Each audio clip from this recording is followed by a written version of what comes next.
Hello everyone, welcome to What If Luffy was sent to Baltigo and Meet Ace Part 1. Before we start, please go support staryty for writing that awesome fanfic. Now let's begin. Chapter 1. Undo. Sabo was having a normal day. Nowadays, it was unusual for him to be back in Baltigo. As the chief of staff of the Revolutionary Army, he had the responsibility to oversee missions here and there. Not that he was complaining though, but he was overworked in the past few weeks. It was Cola who knocked some sense into him, ordering him to take a break and have a fresher for a few days. So far, he's enjoying it. He was in his personal quarters, part of the perks of being one of the higher-ups, but it was rarely used. He could count on his fingers the time that he stayed here. If his estimation was correct, it will only be the 9th time ever since he became the second in command. The room was a simple one, a bed on the left side and 2 bookshelves on the right. The walls were painted in plain grey like the rest of their base. He was on his desk, skimming over the reports that he tried to avoid for a while now. He was bored doing paperworks, but he had a responsibility now, not a child who whined over duties.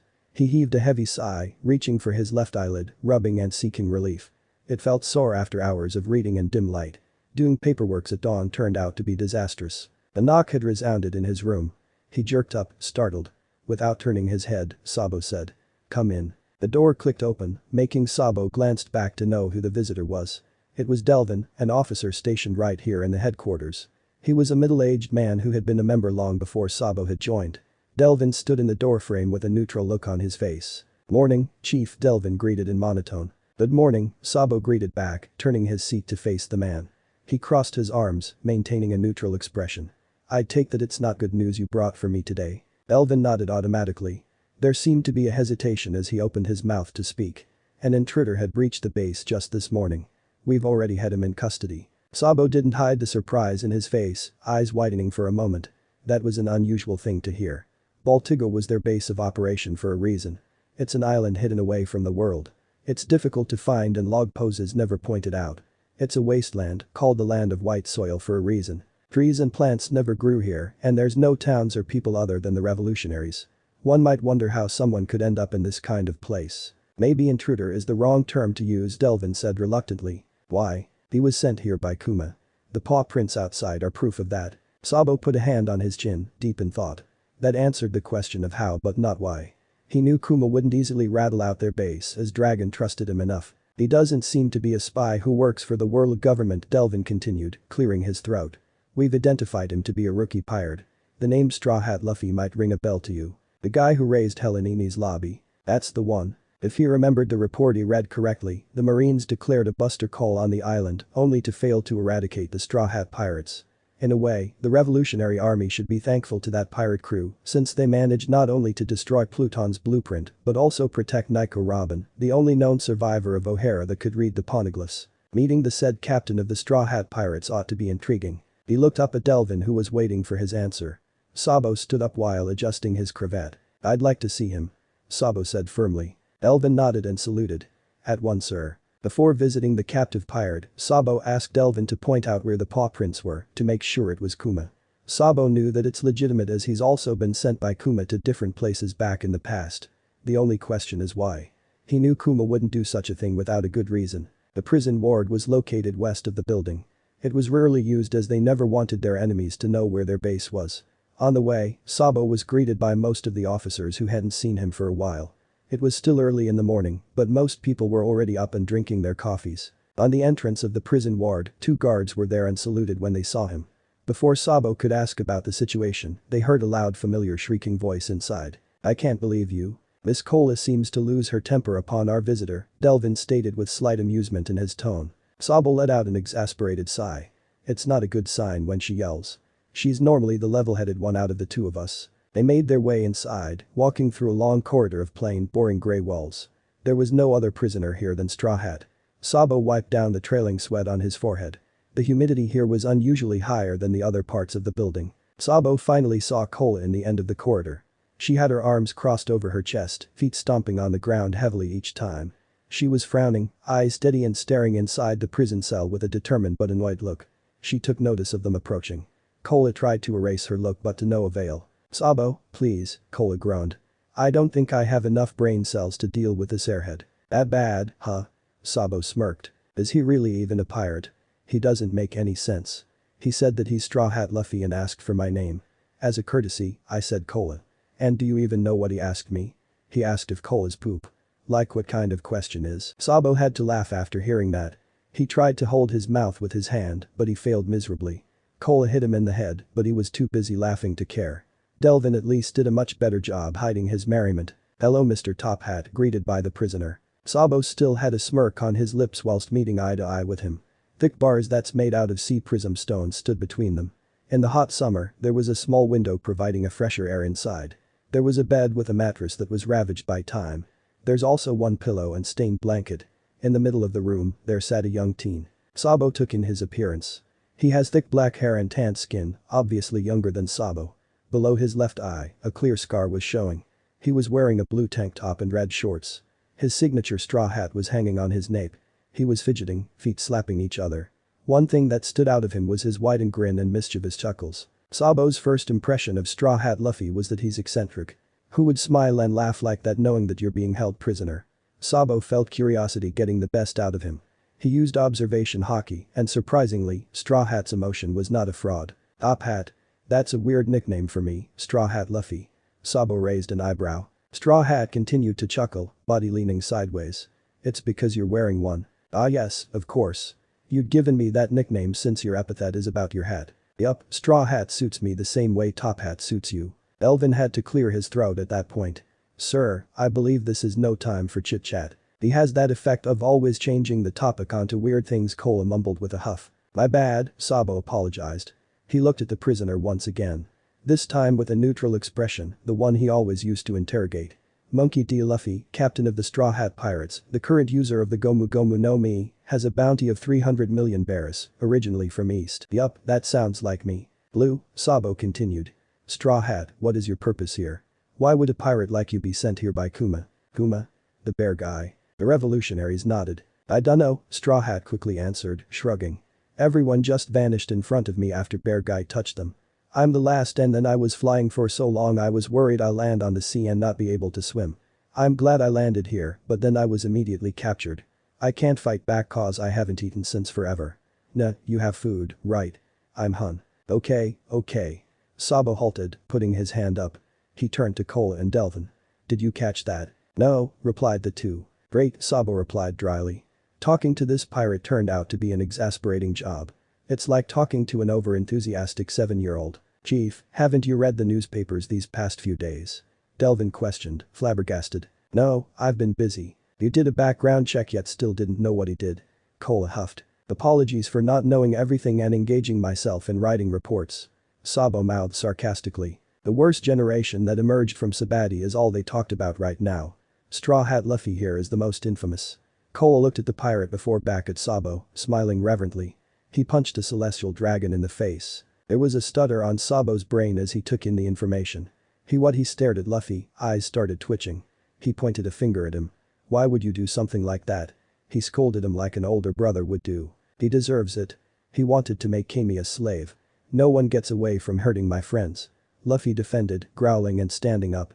He walked and the two men were only inches apart, divided by the bars. Sabo eyed the pirate, knowing the look all too well. Straw Hat has that determination burning right through his eyes. Sabo never thought he'd seen a look like that coming from a pirate. But Straw Hat was proving himself to be more than just that. No one in this world would ever want to cross paths with those scums known as celestial dragons. Sabo could also happily punch one on the face, but it's too complicated. The world government always had their backs. The Revolutionary Army's goal is to put a stop on their tyranny and corruption. For now, Sabo had to admire Straw Hat's foolishness. He has never heard of anyone who did such a thing and lives to tell the tale. "You're either brave or just straight out stupid, I can't decide yet," Sabo deadpanned. "Really? Thanks." Straw Hat cheered up upon hearing those words. "He doesn't even realize we're dissing him." Cola had to put a hand in her face at that point, shaking her head. "But I'll be honest and say that I'm impressed by his feat." "That still doesn't answer why Kuma would send him here," Delvin said, still deep in thought. "A pirate who committed a heinous crime in the eyes of the world government. It would be a bad thing if they managed to track him here," Sabo added, clicking his tongue. Closing his eyes, Sabo let out a sigh. The summer heat was making him feel like having a headache, not only that, but add Straw Hat statements, and it's enough for him. As of far, none of their questions were answered, and more are still arising. He removed his hat, tracing his blonde hair with his fingers. It's been a while since he last saw Kuma. He's on an espionage mission as one of the 7 warlords. Sabo trusted the gentle giant whatever his reason was. Straw Hat is a pirate being hunted by the government and it's only natural for Kuma to be the one to eradicate them if it comes to that. But he saved them by sending the crew who knows where else. None of that made any sense as revolutionaries rarely work with pirates. Not only that, Kuma sent Straw Hat right exactly at their base. Even Straw Hat himself didn't know what's going on. Sabo? That broken voice halted Sabo's brooding. Hearing his name coming out from Straw Hat's mouth crushed his heart. There's something painful about it, yearning and eager to be heard. Sabo once again directed his attention to the pirate, wondering why he knew about his name when they never had a proper introduction. Sabo's eyes widened, wondering what happened to Straw Hat after such a short amount of time. Straw Hat Luffy was crying. The boy who had a contagious grin and merrily laughs earlier was full on having a mental breakdown. His black eyes were bulging out from their sockets. His mouth hung open as all the muscles on his face tightened to form a frown that didn't suit his face. Overwhelmed by Sabo's appearance, he was frozen on the spot. Small pecks of tears were forming and ready to be leashed on any moment now. His soft whimpers were becoming louder as weariness washed over the young pirate. He took a step back, still not believing what was in front of him was real. It hurts, hearing and seeing Straw Hat this way, and Sabo didn't understand why. There was a line forming between Sabo's eyebrows. He glanced over his acquaintances, looking for a likely explanation, but none was offered at that moment. He opened and closed his mouth but was unable to voice out a thought. Confusion instilled over him, wondering how Straw Hat knew about his name when he hadn't had the pleasure of exchanging pleasantries. "Where have you been all this time?" Straw Hat yelled out. He tried reaching out with his right arm, but Sabo habitually backed away. And as Straw Hat's left hand touched a bar made out of sea stone, he started showing signs of nausea. He hit the floor hard as saliva started building out on his mouth. Straw Hat let out a wail. Tears streamed down his cheeks, still helplessly trying to stretch out his arms but failing miserably. With every ball Straw Hat emitted, Sabo could feel a tug deep inside his heart. "We thought you died." Straw Hat whimpered, wiping a snot with his hand. "You recognized me?" Sabo found himself asking, cautious yet curious. "Of course, I do. I will always know my brother." Sabo's eyes widened as the tugging of his heart didn't cease, it merely increased. He moistened his dry lips as spasms crossed his whole face. The color of his skin turned pale. "Brother?" That's the word he used. And hope once again sparked inside Sabo. Years and years of wishing yet ending up disappointed. He used to be a lost soul who didn't belong anywhere. No emotions tied to things, no sense of belonging, and no self-identity. He simply lived to exist. He learned to bury all the feelings down and focused on the present where there's people who accepted him. But now, there's a ray of hope shining. A chance for him to know who he was before being part of the Revolutionary Army, before the amnesia. And that hope was still burning inside of him, fiery and passionate. "He's from East Blue," Delvin muttered under his breath, knowing about Sabo's story. Straw Hat Luffy. Sabo shook away all his thoughts and focused on one, still repeating the question. Straw Hat was still on the ground, mumbling gibberish words. "Do I know you?" Straw Hat's whimpers stopped and he stared back at him. Disappointment was clear all over his face. "Why, you don't know me?" Sabo flinched. "I don't. That's why I am expecting you to tell me." "You're Sabo," Straw Hat said firmly as he sat up. "You're way smarter than Ace and me. You always like to wake up extra early to make us breakfast. You like reading anything and explaining things to me. And you enjoy hearing the birds chirping cause they sound like freedom to you. You always make sure I get the biggest piece of meat since Ace kept stealing them. You also taught me how to read and count. Whenever we take a bath, you scrub my back gently. And at night, you like reading me stories and singing pirate shanties." Sabo blinked rapidly, not recognizing anything he was saying. Straw Hat was laughing again, tears still visible on his eyes. "And most of all, you called us your greatest treasure." There was silence. No one dared to say anything. Sabo was aware that everyone was looking at him yet his expression didn't change. He maintained a stoic appearance as he didn't know how to react. "It's alright if you don't remember me," Straw Hat reassured, smiling affectionately. "I'm just happy to know that you're alive and you found friends." Straw Hat, Puru. Sabo groaned, grabbing his personal den mushi out of his coat. "I have to take this quickly." He walked away immediately, as fast as he could. Once he was 50 meters away from them, he released out the breath he was holding for so long. Everything was too confusing for him to process. He needed this time to brood and think about what Straw Hat said. The call was a blessing in disguise, and he needed to answer it. Only a few people knew about his number, and it ought to be important. "Hello?" "Sabo," it was his superior, Dragon, who answered on the other end. "Have you talked to our visitor?" "Yes, I am in the middle of it," Sabo cleared his throat. "I did confirm that he is, but not bother about it. Release him." "What?" He is no threat to us, but I want you to accompany him at all times and make sure his needs are met." "What?" Sabo repeated but more puzzled this time. "May I ask why?" Dragon didn't answer right away and silence engulfed the line. "Report to my office now." "Yes, sir." Sabo hesitated if he needed to tell him that Straw Hat was claiming that they were related, but Dragon had already ended the call. Sabo went back to his colleagues and Straw Hat right after. They were in the middle of a conversation, but this time, Cola seemed much more lively and open. Sabo and Cola both have history with celestial dragons. Hearing about Straw Hat's feat probably cemented the idea to Cola that Straw Hat is a kind man. "Sabo?" Straw Hat was the first one who took notice of his return. "You're back." Cola immediately grabbed Sabo's arm and turned their backs away from Straw Hat. She whispered, "He's claiming that he's from Dawn Island. It's hard to tell if his story is legitimate, but I will let it up to you, sir. Talk to him." Delvin added in a genuine tone. Sabo sighed, Dragon-san called. "He wants him released." "What? Why?" Cola blinked. "That's exactly my reaction. I don't know why, but he also asked for my presence. I guess we have to bring him over with us." "This whole morning has been more or less odd," Cola commented. "Are you guys done talking?" Straw Hat asked boredly. "Straw Hat," Sabo acknowledged. "It's Luffy. I want you to call me Luffy, but Lu works too." Straw Hat Luffy insisted on. "Luffy," Sabo noticed how much Luffy beamed upon hearing his name. The pirate gave him a toothy grin. "You are being released, but you have to stay by my side all the time." "Really? Thank you." Cola revealed keys from her pockets and started scrambling to open the gates. Luffy was jumping up and down, excited to attain his freedom. Once the lock clicked, Luffy straight away went outside. His arms extended impossibly for a normal human. It was the first time Sabo saw his devil fruit power being used and it was a fascinating sight. But Luffy's target turned out to be him. Without warning, Luffy flew straight at him. "Sabo?" Luffy happily screamed. Sabo had no choice but to catch the raven-haired boy in his arms. Luffy was embracing him with all his might, not showing a sign of releasing anytime soon. He could feel that he was being crushed. Sabo had been hugged before but never like this. It was warm and it felt right as if Sabo had missed this all his life. Perhaps the hope had been there all along, but without the feeling of love, it was trapped. Luffy was crying again, but this time, it was happy tears. But Sabo couldn't understand if he was laughing or crying or both. Luffy looked up at him with a smile plastered on his lips. Sabo just stood there, frozen, feeling awkward about the encounter. He looked over at his colleagues, but they were just smiling. Sabo reached out and struck Luffy's back even if the move seemed fiddly. And Sabo truly believed that Luffy's actions and words were honest. Dragon's office was located on the top floor, east wing. Getting onto it took longer than expected and was a challenge by itself. It took Luffy a whole 5 minutes before letting the revolutionary go. But even when they were walking, Luffy was still clinging to Sabo as if he's a child. He kept mumbling random things, but Sabo didn't have the time to focus on it for now. He didn't have the heart to call out Luffy's behavior, but Cola did and it fell on deaf ears. Everyone that they passed on were staring at them for obvious reasons. The word of a pirate breaching onto their base was already circulating, but seeing the said pirate hugging their chief of staff was unheard of.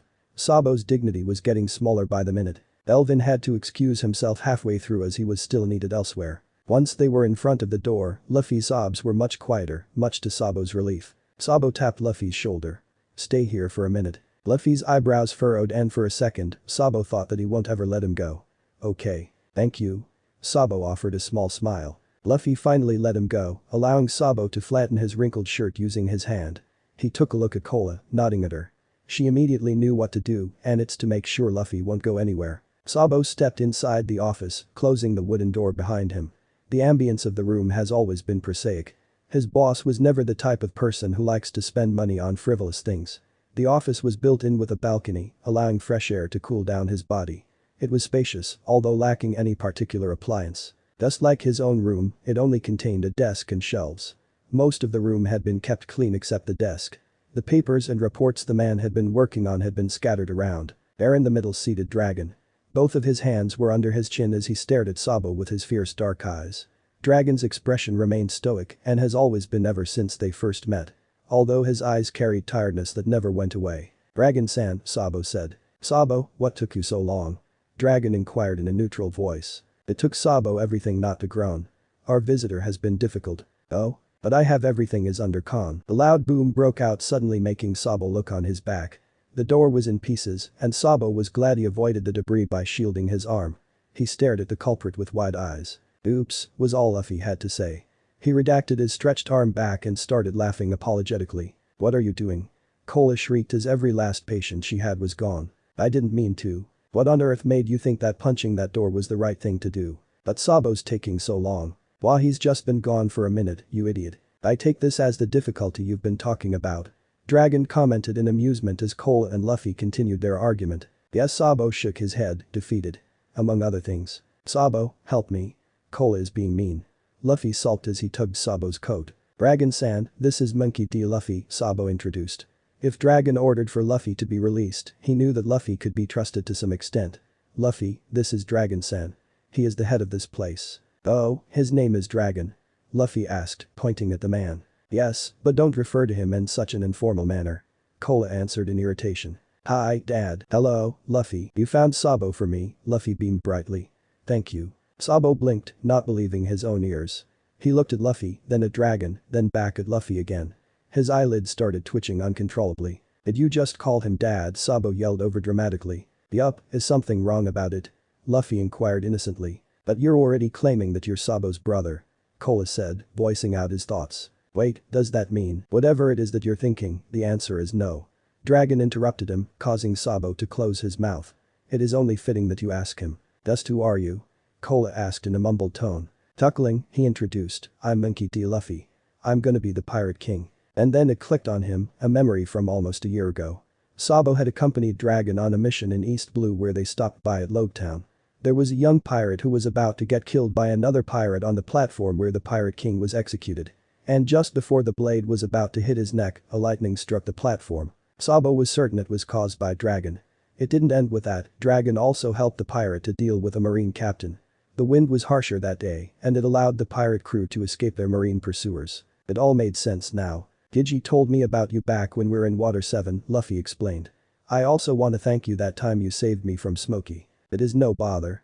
Dragon's face didn't change at all. He closed his eyes before breathing out. Have the three of you eaten? You ought to talk about all this. Would you like to join us? Sabo offered. Dragon shook his head and Sabo knew he would disagree, but it's worth a shot. Congratulations on finding your brother, Sabo. Sabo had to raise his eyebrows at that. Good, yeah, I'd like that. I haven't eaten since forever. Luffy let himself be dragged by Sabo away. He turned his head one last time. Bye, Dad. Maybe we can talk again sometime. Sabo also glanced back, noticing that Dragon's face had changed. The man's eyes widened for a moment. Maybe, he's not that heartless when it comes to his son. So you're Dragon-san's son, Sabo repeated as he crossed his arms. Uh-huh. Luffy nodded while shoving a mouthful of rice down his throat. And also my brother. Yup. But we're not blood related. Yeah, but who cares about blood anyway? And you're saying that we have another brother whose name is Ace who's also not blood related to us. He'd be happy to see you, too. And we became brothers because we drank sake together. Luffy burped before answering, sounds about right. They were in the cafeteria where thankfully there's far fewer people than Sabo had expected. They got their food and the look on the cook's face as they saw Luffy grabbing as much food as he could was priceless. Sabo was not surprised, but he had to apologize on the pirate's behalf. He now found a similarity between the father and son, a huge appetite. They went to the far corner, wanting seclusion, but with Luffy's screaming voice, everyone knew what they were talking about. The word that Luffy being Dragon's son has been circulating in the base as fast as the wind. Sabo wondered if Dragon was bothered that his personal matter was being talked about. His boss was the type of person who values his privacy seriously. But Sabo hasn't heard a word about his and Luffy's connection, but it's probably on its way. The rumor mill will never stop once it starts. Luffy's storytelling was incomprehensible most of the time. Deciphering it took Sabo and Cole long enough. Luffy likes to get distracted by other stories and it was Sabo's job to make sure he was on track. From his understanding, the story was that he was a runaway noble who met an orphan named Ace. They became friends and 5 years later they met Luffy. They became brothers and they lived with bandits before moving in at a treehouse. They spend most of their time ransacking a junkyard. They dreamed of being pirates and wanted freedom. One day, his father caught him and forced him back home. He escaped to sea but unfortunately it's the day a celestial dragon was visiting the place and he got shot. Luffy and Ace believed that he died since he lost his memory and didn't want to go back. You know, the only thing that made sense about Luffy's story is you being a noble. Cola stated before taking a bite out of an apple. Why? You never lose the sophisticated clothing and accent. Cola commented with a smile. That and I hate my parents. Sabo sighed deeply as he ran his fingers through his blonde hair. I remember not wanting to go back to Dawn Island because of them. So you've been a rebel ever since you're a kid? Shocker. But you believe me now? Luffy asked. I am still expecting myself to wake up from this fever dream. Sabo said, making Luffy pout. But your story sounds too bizarre to be a lie. And the things you told me are consistent. Luffy grinned, so do you still like smelling books? As weird as it sounds, he still does. Kola confirmed, chuckling. Traitor, Sabo playfully hissed. There was comfortable silence once the three of them focused on eating their meals. Luffy is Dragon's son, and Sabo believed that Luffy wouldn't lie to him because of the connection. Dragon was an honest man to the core. He owed Dragon his whole life, but being a bond brother with his son was too much of a coincidence. Maybe not a coincidence. The reason why Dragon-san was there that day. A celestial dragon was visiting Dawn Island, and he knew how much trouble they were. He was probably there to look over you, Sabo muttered. Luffy shrugged nonchalantly, maybe. Sabo inclined back to his seat, looking at the distance. He became serious again. Look, Luffy. I don't want to disappoint you. The doctors have already told me many times that the chances of me recovering my memories is slim to none. Oh, Luffy blinked, not hiding his disappointment. It doesn't matter. We can still create new ones if you want. And if you don't want me in your life, I can leave you alone. Sabo winced. What makes you think I don't want you? I told you, didn't I? As long as I know that you're happy and alive, that's enough for me. Sabo couldn't help but smile after hearing those words. Well, I'd like to know more about you. Yeah, I'd like that too, Luffy copied his expression. By the time they finished eating, it was nearly lunchtime, meaning more revolutionaries were on their way to get their meals. Cole entrusted Sabo to keep Luffy in check. In Sabo's mind, his partner was just letting him do all the babysitting over Luffy. Cola deserved her mental health break. You have so many books. Kinda reminds me of Chopper's office, except for all that scary medical equipment. Luffy observed upon entering Sabo's room. He ran over to the bed where he settled down, hugging his pillow. Sabo went over to his desk, wanting to finish his earlier paperworks. Just stay here with me, okay? Luffy hummed in agreement. I'd like to take a nap. That's good, Sabo nodded. As much as he wanted to talk with Luffy more, he still had his other duties. Besides, Luffy needed all the rest as flying for 3 days straight was not an ideal place to sleep in. Sabo watched as Luffy nestled in. Satisfied once his breathing evened, he started writing reports. He thought drowning himself from his work would be enough to distract him, but his mind was still somewhere else. He dwelled over everything he learned today, focusing on the feelings he felt.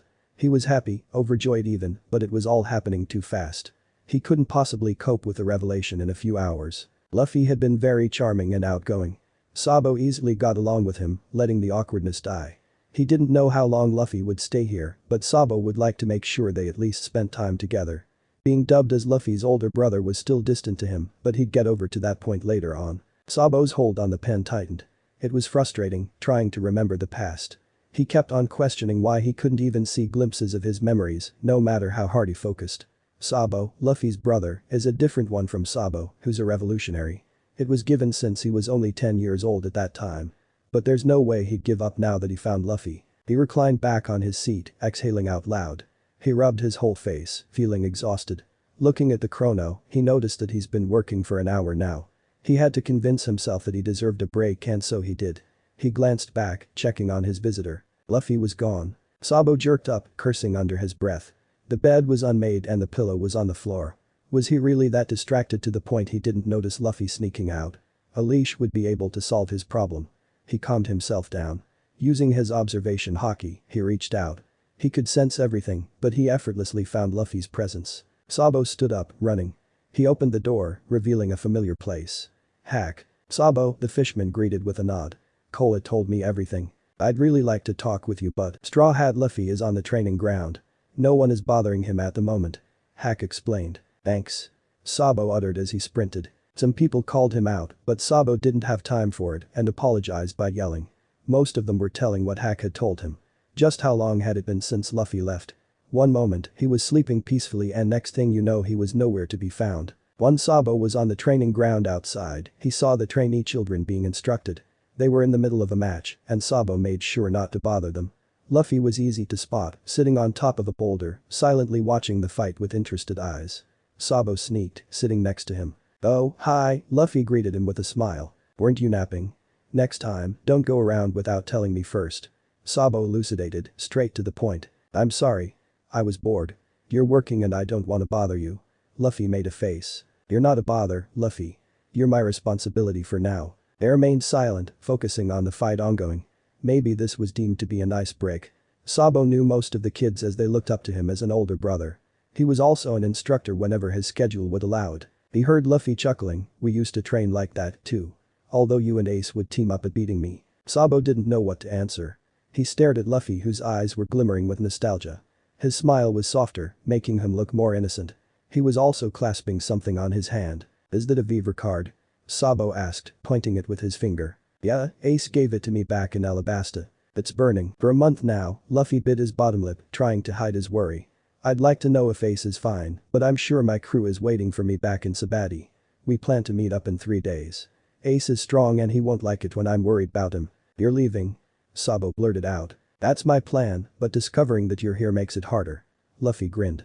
"Do you think Dad would let you escort me back? I'd like to introduce you to my crew if it's alright." "Maybe, we can," Sabo said in uncertainty. Sabaody would take them a week to travel, and Sabo doubted that dragon would let him go for that long. Luffy removed his hat and tucked the Viver card back away. He looked sideways with curious eyes. "Can I ask you about something else?" "Ask away. What's it like having amnesia?" Luffy interrogated, tilting his head. Sabo blinked rapidly, not expecting that question. "Amnesia. Yeah, that." Sabo didn't meet Luffy's curious eyes. He looked at the sky, thinking of a proper answer for Luffy to easily understand. He sighed slowly. "I lost myself." "That doesn't sound nice," Luffy frowned. "I have forgotten my memories and they're gone. I didn't even know that they were there in the first place. I don't know what's wrong with me, it's just that nothing feels right.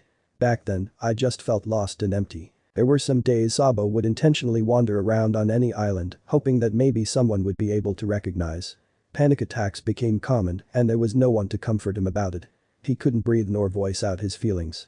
He wanted to go back home, but he didn't even know where it was or who it was. "But you're alright now, right?" Luffy questioned. "I am." Sabo smiled, trying to ease his concern. He put a hand on his shoulder. "I had to thank Dragon-san for that. He gave me a second chance in life. I've made and formed connections with others, but I am still willing to let you in my life." Luffy nodded firmly, fixing his gaze as he looked up at him with new profound awe. And in the moment of a genuine conversation, Luffy's stomach started growling. Sabo boomed in laughter. "Already? We just ate an hour ago." "That's an hour ago. And besides, I've missed 3 days worth of food. That's like 15 meals. Why are you counting 5 meals a day?" "I dunno, you tell me. You're the one who taught me how to count." And they continued their argument as they made their way towards the cafeteria. Luffy was quickly on the rise, becoming the new attraction of their base. Seeing him eating food at such a fast pace caused quite the stir. Most officers who had their free time visited him at the cafeteria just to watch him devour anything in his path. Sabo was amused and dreading, praying that their supply would be enough to feed the pirate for days to come. "I bet you 1,000 bears he would down 40 plates." Amara smirked, revealing cash from her pockets. She has red hair and was in her 30s. 1,500 bears he'd finished 50. Nito laughed, readying his money for the bet. He's a wolf mink who likes drinking. Others also started to join in for the bet, some betting in with ridiculous amounts. Sabo didn't stop the gambling going, as long as it wouldn't cause trouble. Luffy was still oblivious to everyone's commotion over his eating habits. He was still going on, eating whatever his rubbery hand could grab. Sabo groaned as he smacked a hand on his face. "Please don't encourage him. The cooks are already on their last breaths. But it tasted so good, Shabo." Luffy complimented, mouth full of food. He swallowed it down. "Still not as good as Sanji's though, but it'll do. Don't talk while your mouth is full." Sabo reminded, crossing his arms. "Oh," Amara teased, wriggling her eyebrows. "Sabo-kun is such a good big brother." "Yeah, that's our chief for ya." Nito laughed, putting his arms over Sabo's neck. Sabo tried hiding his reddened face, dignity now completely gone. "Stop, this day has already been too much. It's been a while since you're last here on the base. They've just missed you." Hack, who was on his left, explained sympathetically as he patted his back. "What about we let Dragon-san and Luffy-kun do an eating contest? Which one do you think would win?" Amara pondered in amusement. "The apple doesn't fall far from the tree, after all." Sabo sneered. "What makes you think that he would agree to doing something that absurd?" "Phew," Luffy expressed, sighing. He put down his last plate. "I think I'm done for now. 54, 55, 56. He finished 56 plates. "Oh yeah, I won. Kid, you're something else." Luffy burped before laughing, "Thank you for the meal." Sabo smiled at the commotion happening. It's endearing to see Luffy being accepted by everyone with ease. He's energetic and easygoing, far from his father's personality. Everyone who knew Dragon might wonder how they could be related, but Sabo could see glimpses of his boss on Luffy. "Hi Koa." Luffy called out. Sabo looked up seeing his partner walking towards them. Sabo immediately took notice of her dreadful appearance. Years of being with her and he certainly knew if something was wrong.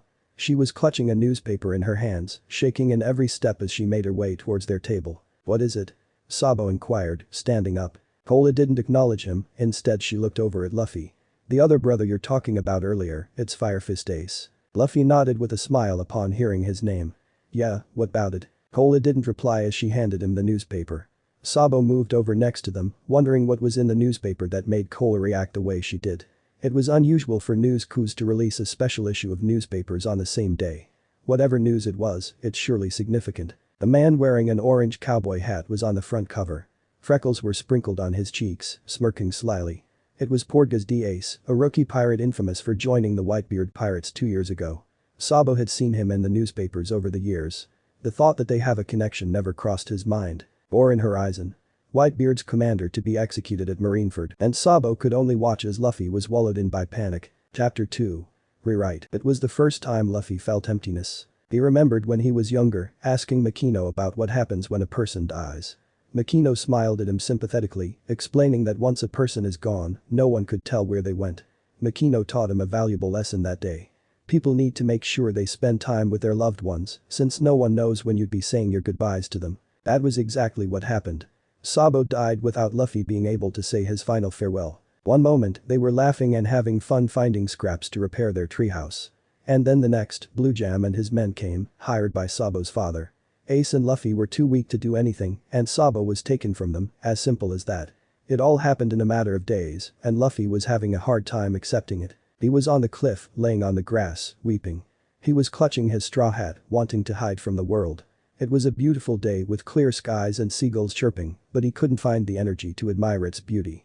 This place was the same one where they all declared their dreams. Sabo's dream of sailing and living freely would remain unfulfilled, Luffy thought, adding another burden to his heart. The memories they shared kept repeating in his mind. He drowned in them, whether it was a happy or sad one. Because the bitter truth struck him hard. All Luffy had of Sabo now was the memories. Those memories comfort him in these hard times, radiating on his bones and fueling him to keep going. He heard familiar footsteps approaching, but Luffy was too wallowed in self-pity to care. He heard a deep breath and before he could look up, a punch landed on his head. Luffy didn't react knowing that he deserved what he got. "How much longer are you gonna mop there?" Ace asked in monotone. Luffy bit down his lips, burying his face more. He didn't understand how Ace could be better now. He wanted to feel that too, but he couldn't possibly lie to himself. He needed the time to mourn, but didn't know how long it would take. "The treasure we were hiding in the forest is gone now," Ace continued. "The survivors from Blue Jam's crew or the military probably found it. But I don't care about that anymore." Luffy was still, silently listening to Ace. "Sabo didn't need it after all, so I'll just let it go, too. It's no use having a treasure if you can't protect it." Ace Luffy whimpered as his whole body trembled. "I want to become strong." He was weak, that's why they lost Sabo. Guilt rang inside him, knowing that they never attempted to do anything to help their brother. They put all their trust in him, but it's not enough. The truth was that they have forsaken him. Sabo died without anyone at his side when he needed his brothers the most. More and more Luffy gritted his teeth. "I want to become even stronger. Then I can protect anything. I don't have to lose anybody ever again." Luffy hated this feeling of helplessness. He shed every last tear inside, but regret still hangs on. Sorrow was ever present and it would always be a part of him. He would forever carry it till his last breath. The pain was unbearable and it was hard to carry. And he wondered what his life would be like if he once again experienced something similar to this. "I beg you." Luffy cried out. "Ace, please don't die." Ace's reaction was instant and expected. He landed his fist on his little brother's head once again. "Worry about yourself first. You're far weaker than me," Ace screamed, leaning closer to his face. "Listen Luffy, I'll never die." Somehow, hearing those words gave Luffy the light he needed to escape from darkness. Ace was all he had now. The once three brothers lost one of their own. It was just the two of them and they had to make sure they would live. Luffy sat up, nodding. "Sabo told me to take care of you," Ace added in a determined tone. "I promise that I'll never die. How can I leave a weak brother like you behind?" Luffy kept on nodding. "I'm not smart so I don't know what killed Sabo, but it's something opposed to freedom. Sabo died before he knew freedom. We exchanged a cup of sake and we're alive. Sabo was robbed by this world. He spent half of his life living to be the perfect son. His parents were not caring about what he really felt. Luffy hoped that the time they spent together would give Sabo the happiness he deserved. Sabo got the freedom into choosing who he would love and he chose Ace and Luffy. And for Luffy, that meant everything. As the wind blew softly, cradling its freshness in. Luffy would never forget Ace's next words. "We have to live our lives with no regrets," Ace said firmly, courage enlist in his voice. Regretting their decisions won't change the past. Sabo was dead and he would never come back. All they could do now was honor his memory by living on his dreams. Sabo's passionate will was passed on to them. Ace and Luffy will do everything to make sure his will lives on. Ace is gonna die? Luffy questioned in disbelief. Luffy threw the newspaper away, not reading the rest of the article's content. He removed his straw hat, grabbing his brother's beaver card hidden on the back of the ribbon. As expected, it's still burning, more than half of its original size. But for how long? Hey Luffy. Sabo, his other older brother who he just learned was alive, put his hands on his shoulders. He held him securely. Calm down. Luffy was unmoving. He was staring at Sabo in a catatonic stupor. He gaped, not sure if he would breathe or rather scream. Luffy was sure it was happening again. He never learned from his mistake. His no concern over his brother's safety was a stupid decision.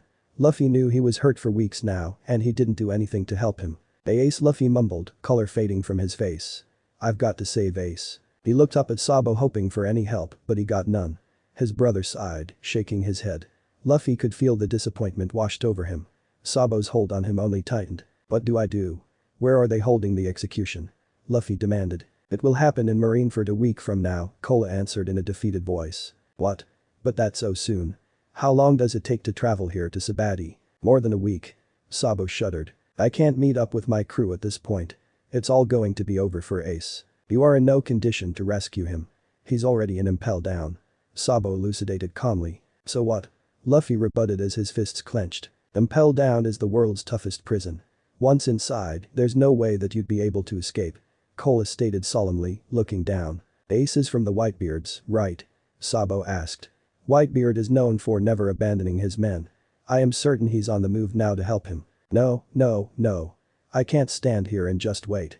Luffy insisted with a cry. Please, Sabo, help me rescue him. I cannot. I have my own responsibilities here. Sabo closed his eyes. He refused, stubborn about his decision. Revolutionaries do not work well together with pirates. It was too late for a rescue, Luffy. Kola is right. Impel Down is known to be impenetrable. All you have to do now is to have faith that Whitebeard will save him at Marineford. The last time I trusted my brother to get himself out of trouble, I thought he died. Sabo's hazel eyes widened. He released his hold on Luffy. Luffy stared at him with willpower. He knew he couldn't do this alone. His crew was away from him, separated across the world. Sabo was all he had now. Luffy wanted to believe in Sabo and that everything would be alright. But he just couldn't stand still and wait for Ace's rescue. He had to do it himself if he wanted that outcome. Because if he didn't chase after Ace, Luffy knew he would live to regret it. Please, Sabo, Luffy pleaded in a heartful tone. Sabo shook his head. With a heavy breath, he apologized. I'm sorry, Luffy. And those words devastated him. For Luffy and Ace, Sabo is their brother whom they thought they had lost. They laughed, cried, and lived together. It was the three of them against the world, always having each other's back. Sabo is their everything and they would do whatever it takes to make sure he stayed in their lives now. But for Sabo, Ace and Luffy are strangers. He has no memory of them. He didn't remember that time they exchanged sake and became sworn brothers.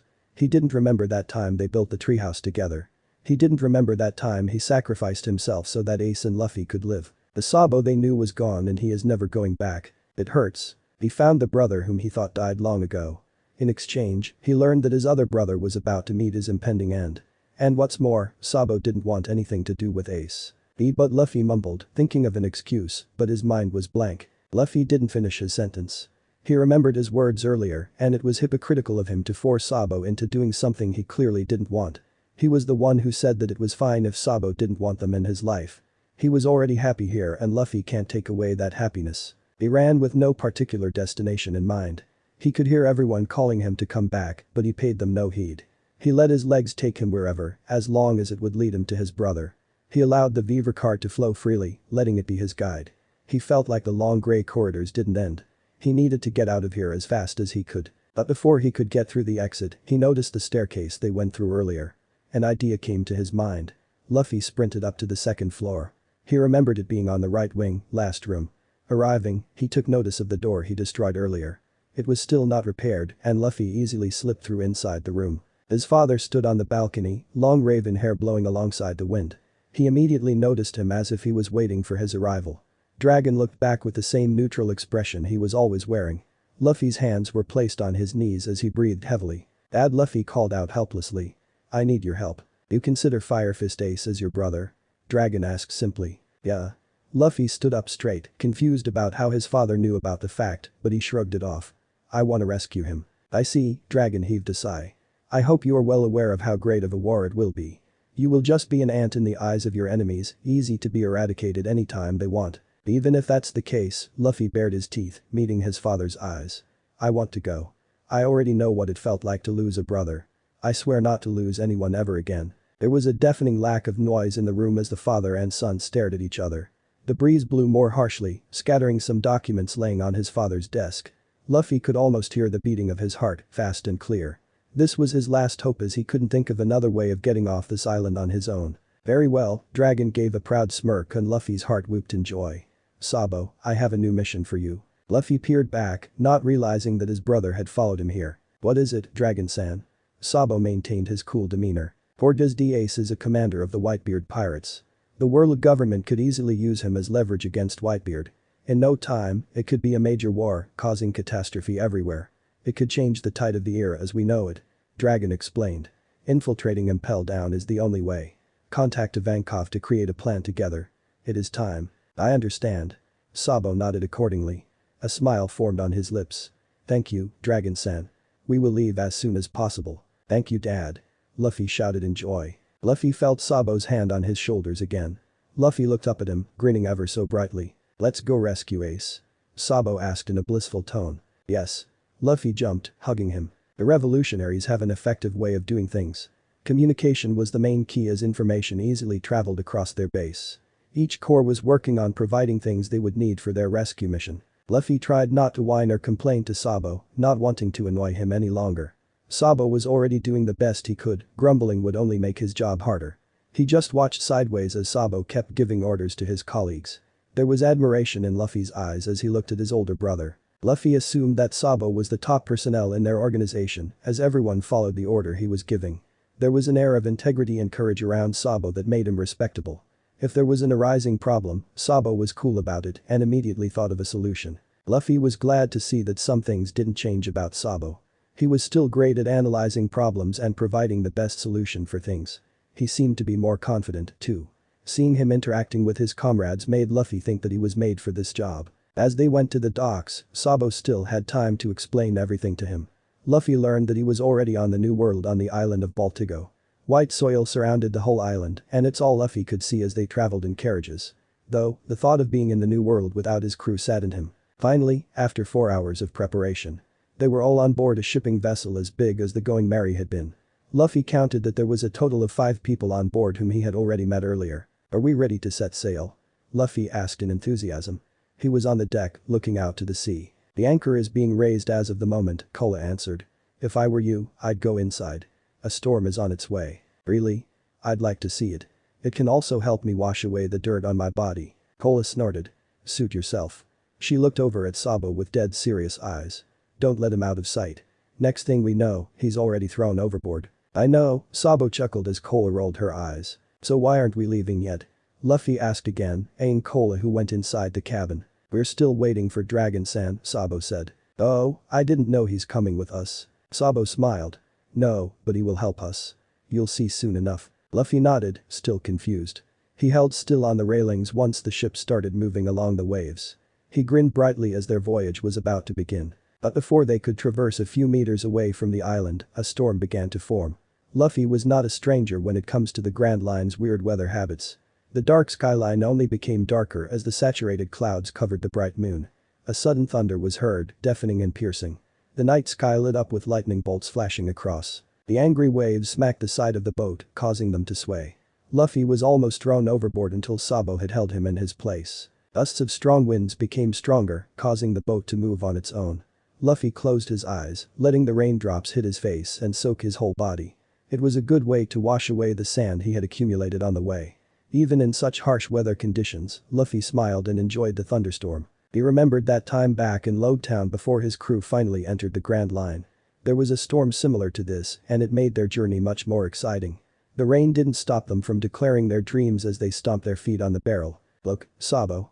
The wind is helping us sail away," Luffy exclaimed, looking at his brother with a wide smile. "This is Dragon Sen's ability."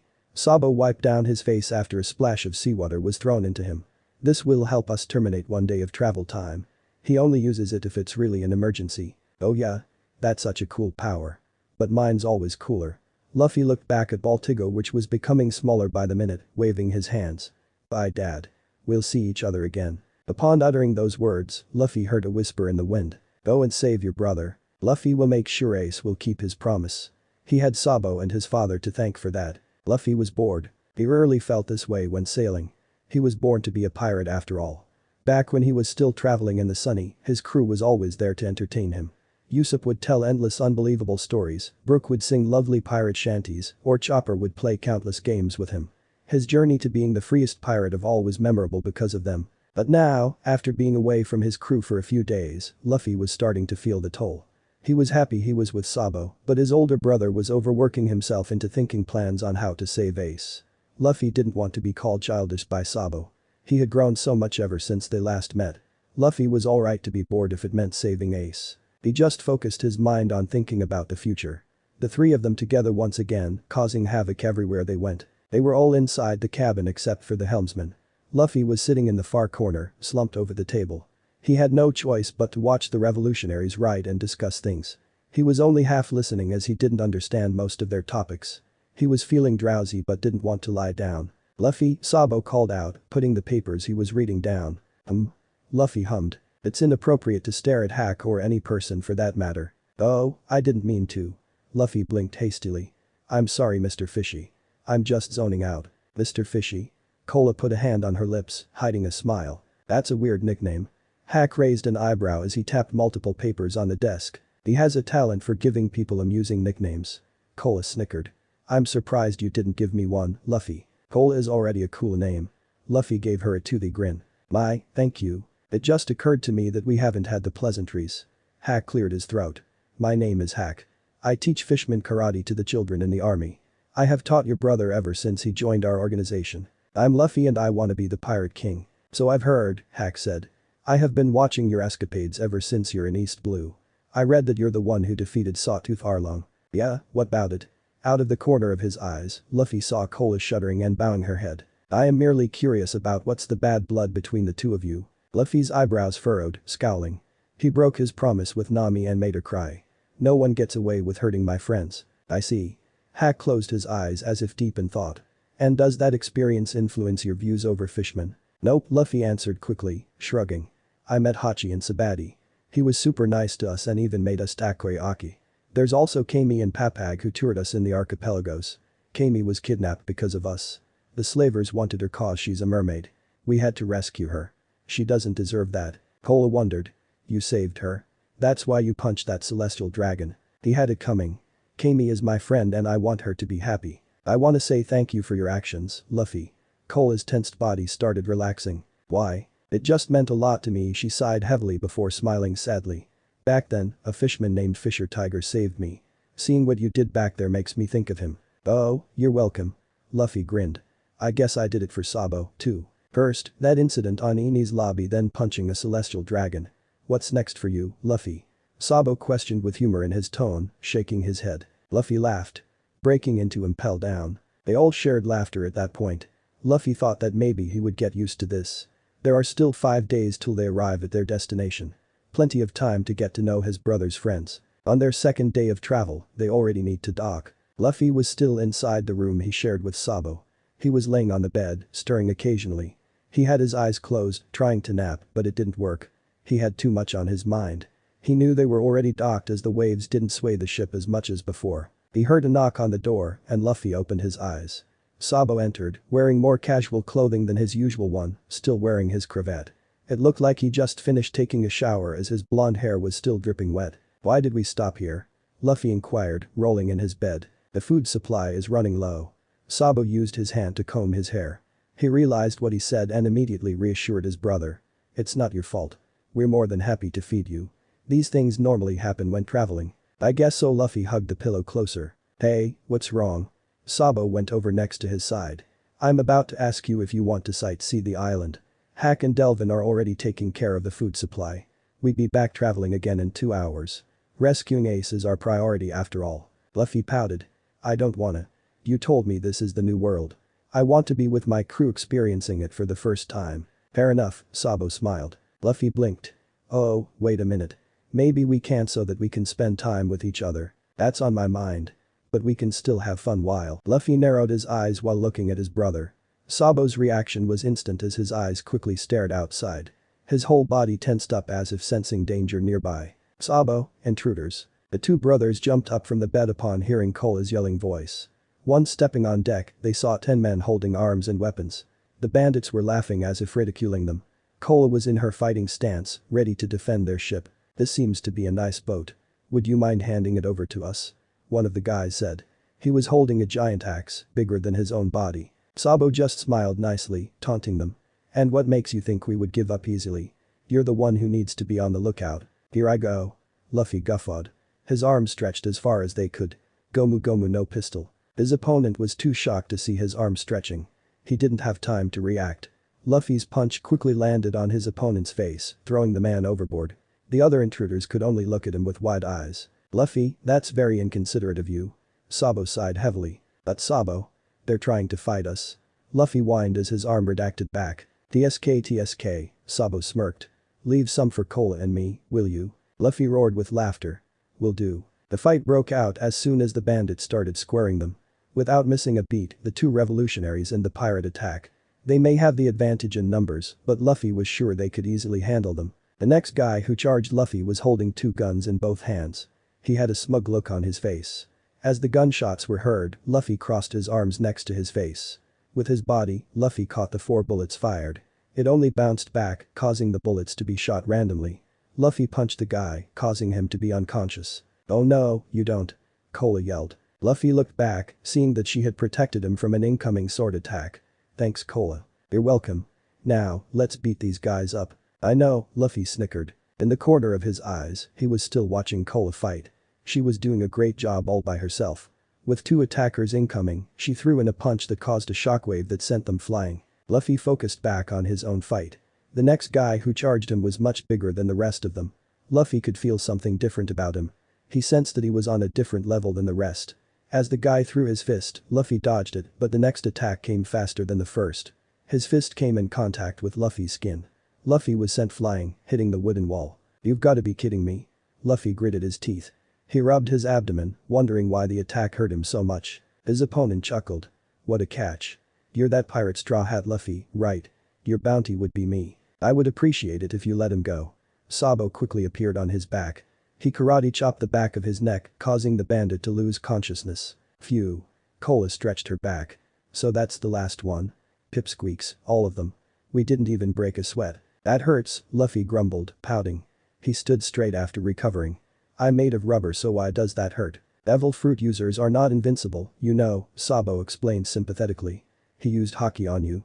Do you want a demonstration? Sure. Sabo started pinching Luffy's cheeks, making the pirate yelp in pain. Luffy backed away, eyes closed.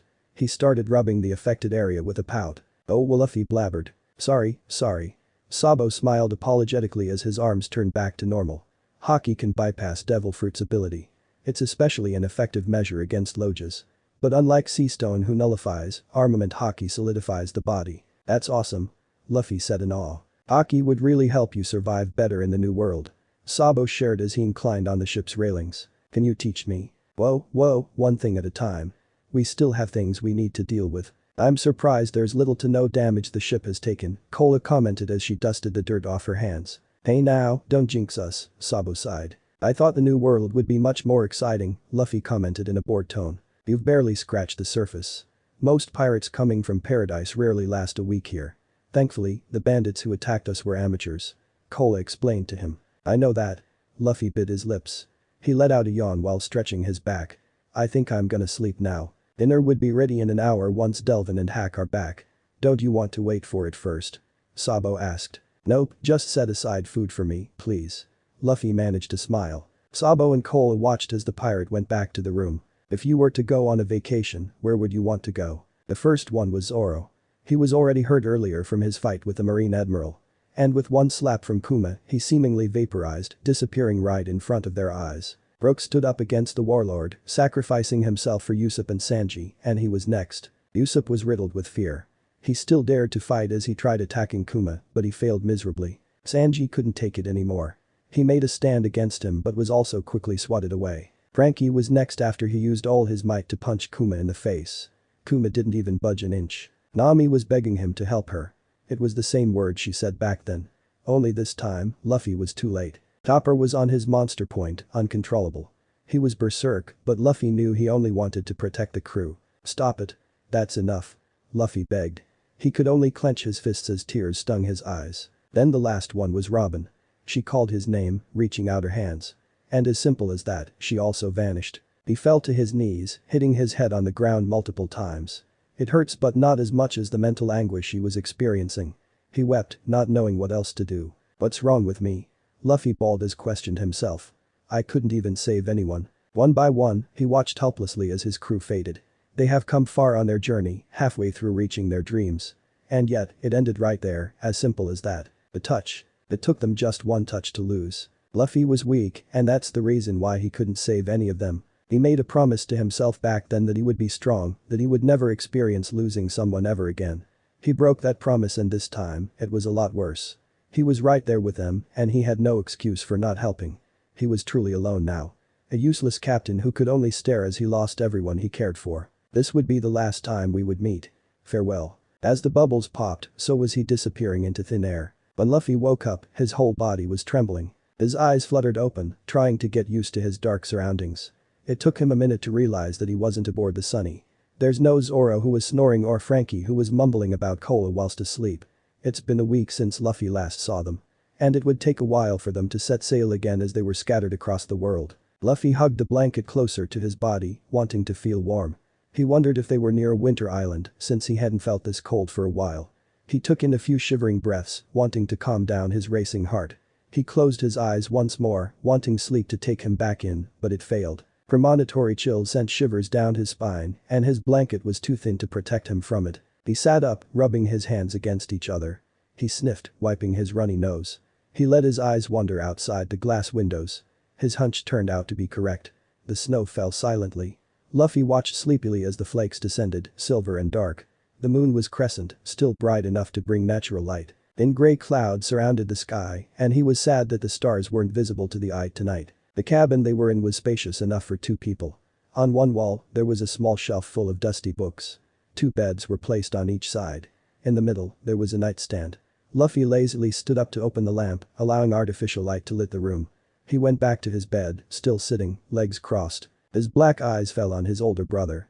Even in his sleep, his brother didn't seem to be at ease. Luffy knew there was something wrong with him at that moment. There's a frown forming on Sabo's face. Then he started stirring, back and forth. In an instant, Sabo's breathing was quick and he started mumbling before screaming. Seeing his brother struggling, Luffy immediately went over next to his brother, the blanket still wrapped around him. Sabo? Luffy mumbled, tugging him slightly. Sabo didn't wake up. His breathing became heavier as veins on his face and neck throbbed. Luffy continued shaking him, wanting to make sure he was alright. With one final slap on his face, Sabo's hazel eyes opened, shooting himself up. Luffy released a sigh of relief. Are you okay? His brother was still trembling as he gulped. Sabo stared at him with uncertainty before looking around the room with paranoia and suspicion. He took in more shaky breaths before finally calming down. Using his hands, he scrubbed his face, washing away the fatigue he was feeling. I'm fine now, Sabo answered in a low voice. What was that? Luffy asked worriedly. Nightmares. Sabo bit his lower lip. Sorry about waking you up. You didn't. I was already awake. Why? Same as yours. Silence engulfed the room as they were both lost in thought. Luffy did the one thing he could do. He wrapped his arms around his brother, embracing him. Sabo flinched but didn't say anything. It took Sabo a minute to give in, allowing his body to ease up, welcoming the heat Luffy was giving. Luffy closed his eyes, breathing in his brother's smell. It smelled like the sea and freedom, giving him the comfort he wanted. For both of them, that's exactly what they needed. Do you want to talk about it? Luffy asked after a while. Do you? Sabo questioned back. I do. Makino told me that talking helps when you have a bad dream. I suppose that is true, Sabo said lethargically. Noticing that Sabo was squirming, Luffy let go of his hug. He settled his head on Sabo's shoulders. Luffy patiently waited for him to collect his thoughts. Being a revolutionary is hard, Sabo breathed. I get assigned to countless missions and I get to see everything. And by everything, I mean every single crime against humanity there is. War brings out the worst in people, and there are things I wish to forget. Luffy held his brother's right hand, squeezing it hard. He listened, letting Sabo voice out what he was feeling. It happened almost 6 months ago, Sabo continued in a quaky voice. Vera was a country in the middle of a civil war. There I met a young boy no older than 10.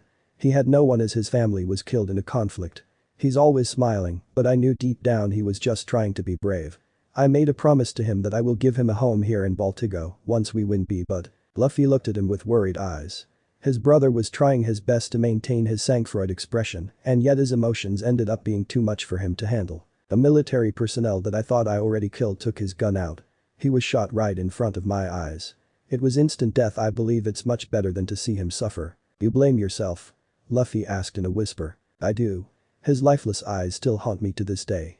He's not the first boy who died in the middle of a war and certainly not the last. Sabo continued. It is the ultimate goal of the Revolutionary Army. A future with no wars nor tyranny. It is the reason why I am still alive and fighting. Till my last breath, I will make sure that dream will come true. Luffy finally let out a smile. Your dream is too noble. Sabo was holding too many responsibilities on his shoulders. Luffy wanted to help him even if it was just by talking. Maybe deep down, Luffy knew Sabo was never meant to be a pirate. He could never turn a blind eye to the inhumane things he had seen and experienced beforehand. So would you like to share about yours? Sabo asked after a while. It's about Bear Guy, Luffy revealed. His name is Kuma. Bear Guy. Kuma. Bear Guy. Sabo sighed in defeat. Go on. I dreamt of my crew. Luffy nuzzled his face on Sabo's neck. He defeated us with a touch. And I thought I lost everyone. When he's about to touch me, I just accepted it. The last thing in my mind was how powerless I am and that I couldn't protect anyone. He was weak and all his life, he wanted to be strong. First, it was to prove to Shanks that he could be the Pirate King. Secondly, was that he never wanted to lose anyone again after Sabo's supposed death. Thirdly, was that he's trying to ease Ace's worry as the older brother. Lastly, there are his comrades who have every faith in his strength. He was weak, but he needed to be strong. He's a pirate captain now in his own right. There are 9 people who believe and will follow him till the ends of Earth. All he ever wanted was to protect everyone he ever loved. Luffy clenched his fist. That's why I want to save Ace no matter what. Sabo kept him close. He placed a palm on Luffy's back, rubbing it affectionately. Do you hate Kuma? Nope. Luffy suppressed a yawn escaping from his mouth. If I'm alive and fine, I'm sure my crew is, too. I guess he made us realize that we're still not ready yet. I can still grow stronger. It's good to know that you're turning a negative thing into something positive. Sabo finally cracked a smile. It's not that I am making excuses for Kuma, but he is a man you can trust. He saved you. Yup, and besides, Luffy also grinned brightly. Thanks to him, I learned that my brother is still around. He brought us together and I want to thank him for that. Are you fine now? Is there anything you want to talk about? No, why? Well, Sabo hesitated, eyes darting. You're not worried about Ace. I am, but I know everything will be alright, Luffy replied with certainty. Why? Because I have you, Luffy's smile widened. Sabo's face mellowed and before he could reply, Luffy's stomach growled. Your stomach knows when to ruin a moment. Sabo chuckled. Want to rampage the kitchen with me? Luffy asked excitedly, eyes twinkling. We can eat all the meat. I haven't eaten dinner yet. Food can taste so much better if he has company. The 2 brothers went to the kitchen for a midnight snack. Sabo? Cole is asking for you, Luffy said as he approached his brother. Sabo was on deck, sitting with his legs crossed. It was a beautiful sunny day with gusts of wind giving them a cool atmosphere. Sabo was in a good mood, but there were still bags under his eyes. He looked at Luffy, holding a den mushy in his hand. What is it? Sabo inquired. Cole has said the car or something is making contact, Luffy explained. Karasu, Sabo corrected while snapping his fingers. Yeah, that guy. If that is the case, he already got my message. You ought to make things clear with him. Karasu will be your backup. Oh hi, Dad, Luffy greeted, immediately recognizing his voice. Hello, Luffy, I'll leave you 2 alone to talk. As you said, I am needed elsewhere. Sabo stated mischievously. Okay, Luffy agreed, blinking. Luffy could hear his father muttering under his breath.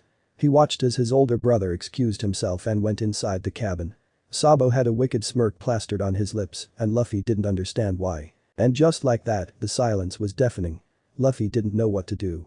He stared at the den mushy, wondering if his father had already hung up. He didn't know how these transponder snails work so he didn't bother looking. Luffy closed his eyes, breathing in the fresh air. The sound of waves always gave him a therapeutic feel. "Luffy, are you still there?"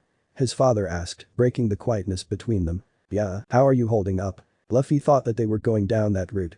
A simple chit-chat and Luffy liked it that way. "I'm fine. I'm enjoying my time with Sabo and he's really helping me lots." "That's good to hear." They were back to silence again. Luffy fidgeted, swinging his body back and forth.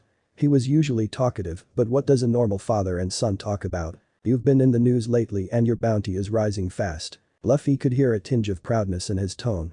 He laughed. "It's not my fault, trouble is always following me everywhere." His father let out a lone chuckle. "Tell me, what is your goal?" "I want to be the freest man in the seas," Luffy answered firmly as the wind gushed harshly. "What a glorious dream it is." Dragon enunciated with pride. "Tell me about your crew." Ah, now they were talking. "There's Zoro and he likes sleeping and drinking booze. Nami loves money and she's always making sure we're on a budget. Usopp is great at telling stories and..." They continued talking for an hour. Luffy would gladly share his adventures with anyone who wanted to hear it. He treasured it deeply and it was the proof of his existence. Ace hated his father and Sabo ran away from his own. Luffy was happy Dragon turned out to be a great man. He would like to talk with him again someday. Chapter 3. Again. "Why do we need to get out of the ship again?"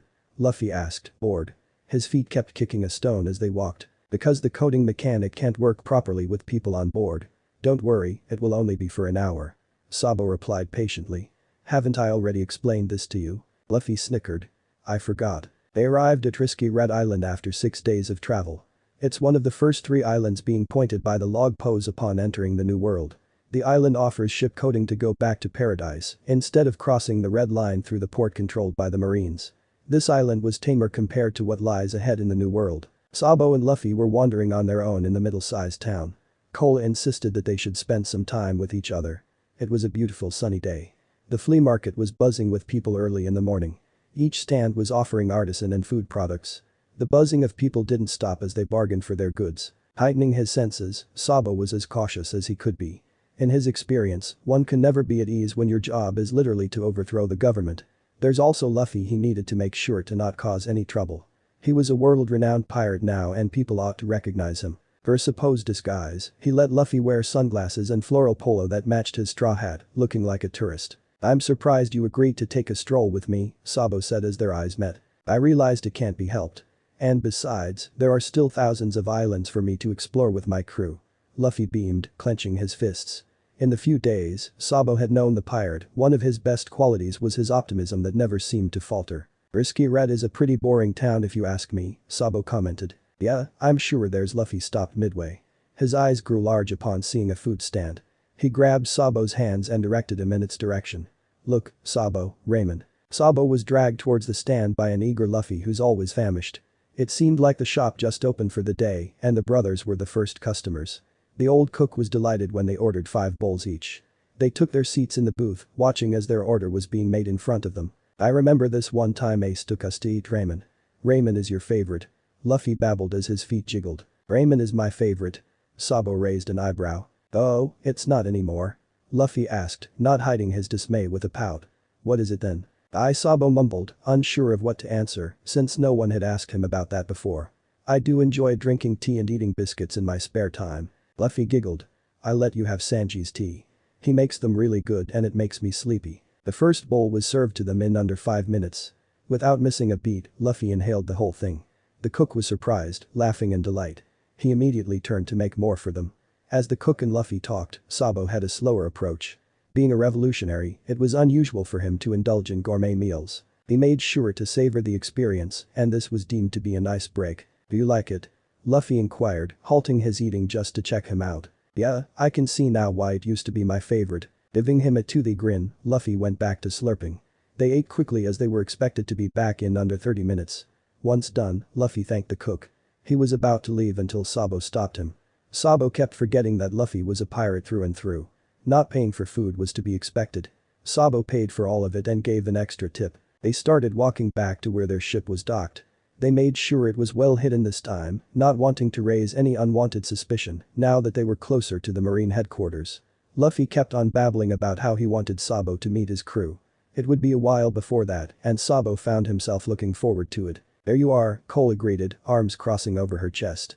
She was standing on the deck, waiting for their arrival. "No problems this time?" None at all, milady, Sabo replied with a smile. Shocking. Cola rolled her eyes. There's still no news of Whitebeard's whereabouts, even our informants are clueless, Hack announced as he folded the newspaper. That only means he's planning something big, Sabo replied, snapping his fingers. The whole boat is really inside of a bubble. Luffy exclaimed in awe. How would we go inside? It might pop. It will withstand. Step in. Cola offered her hand to the pirate. Luffy extended his arms, accepting Cola's offer. Luffy wrapped his other arm around Sabo.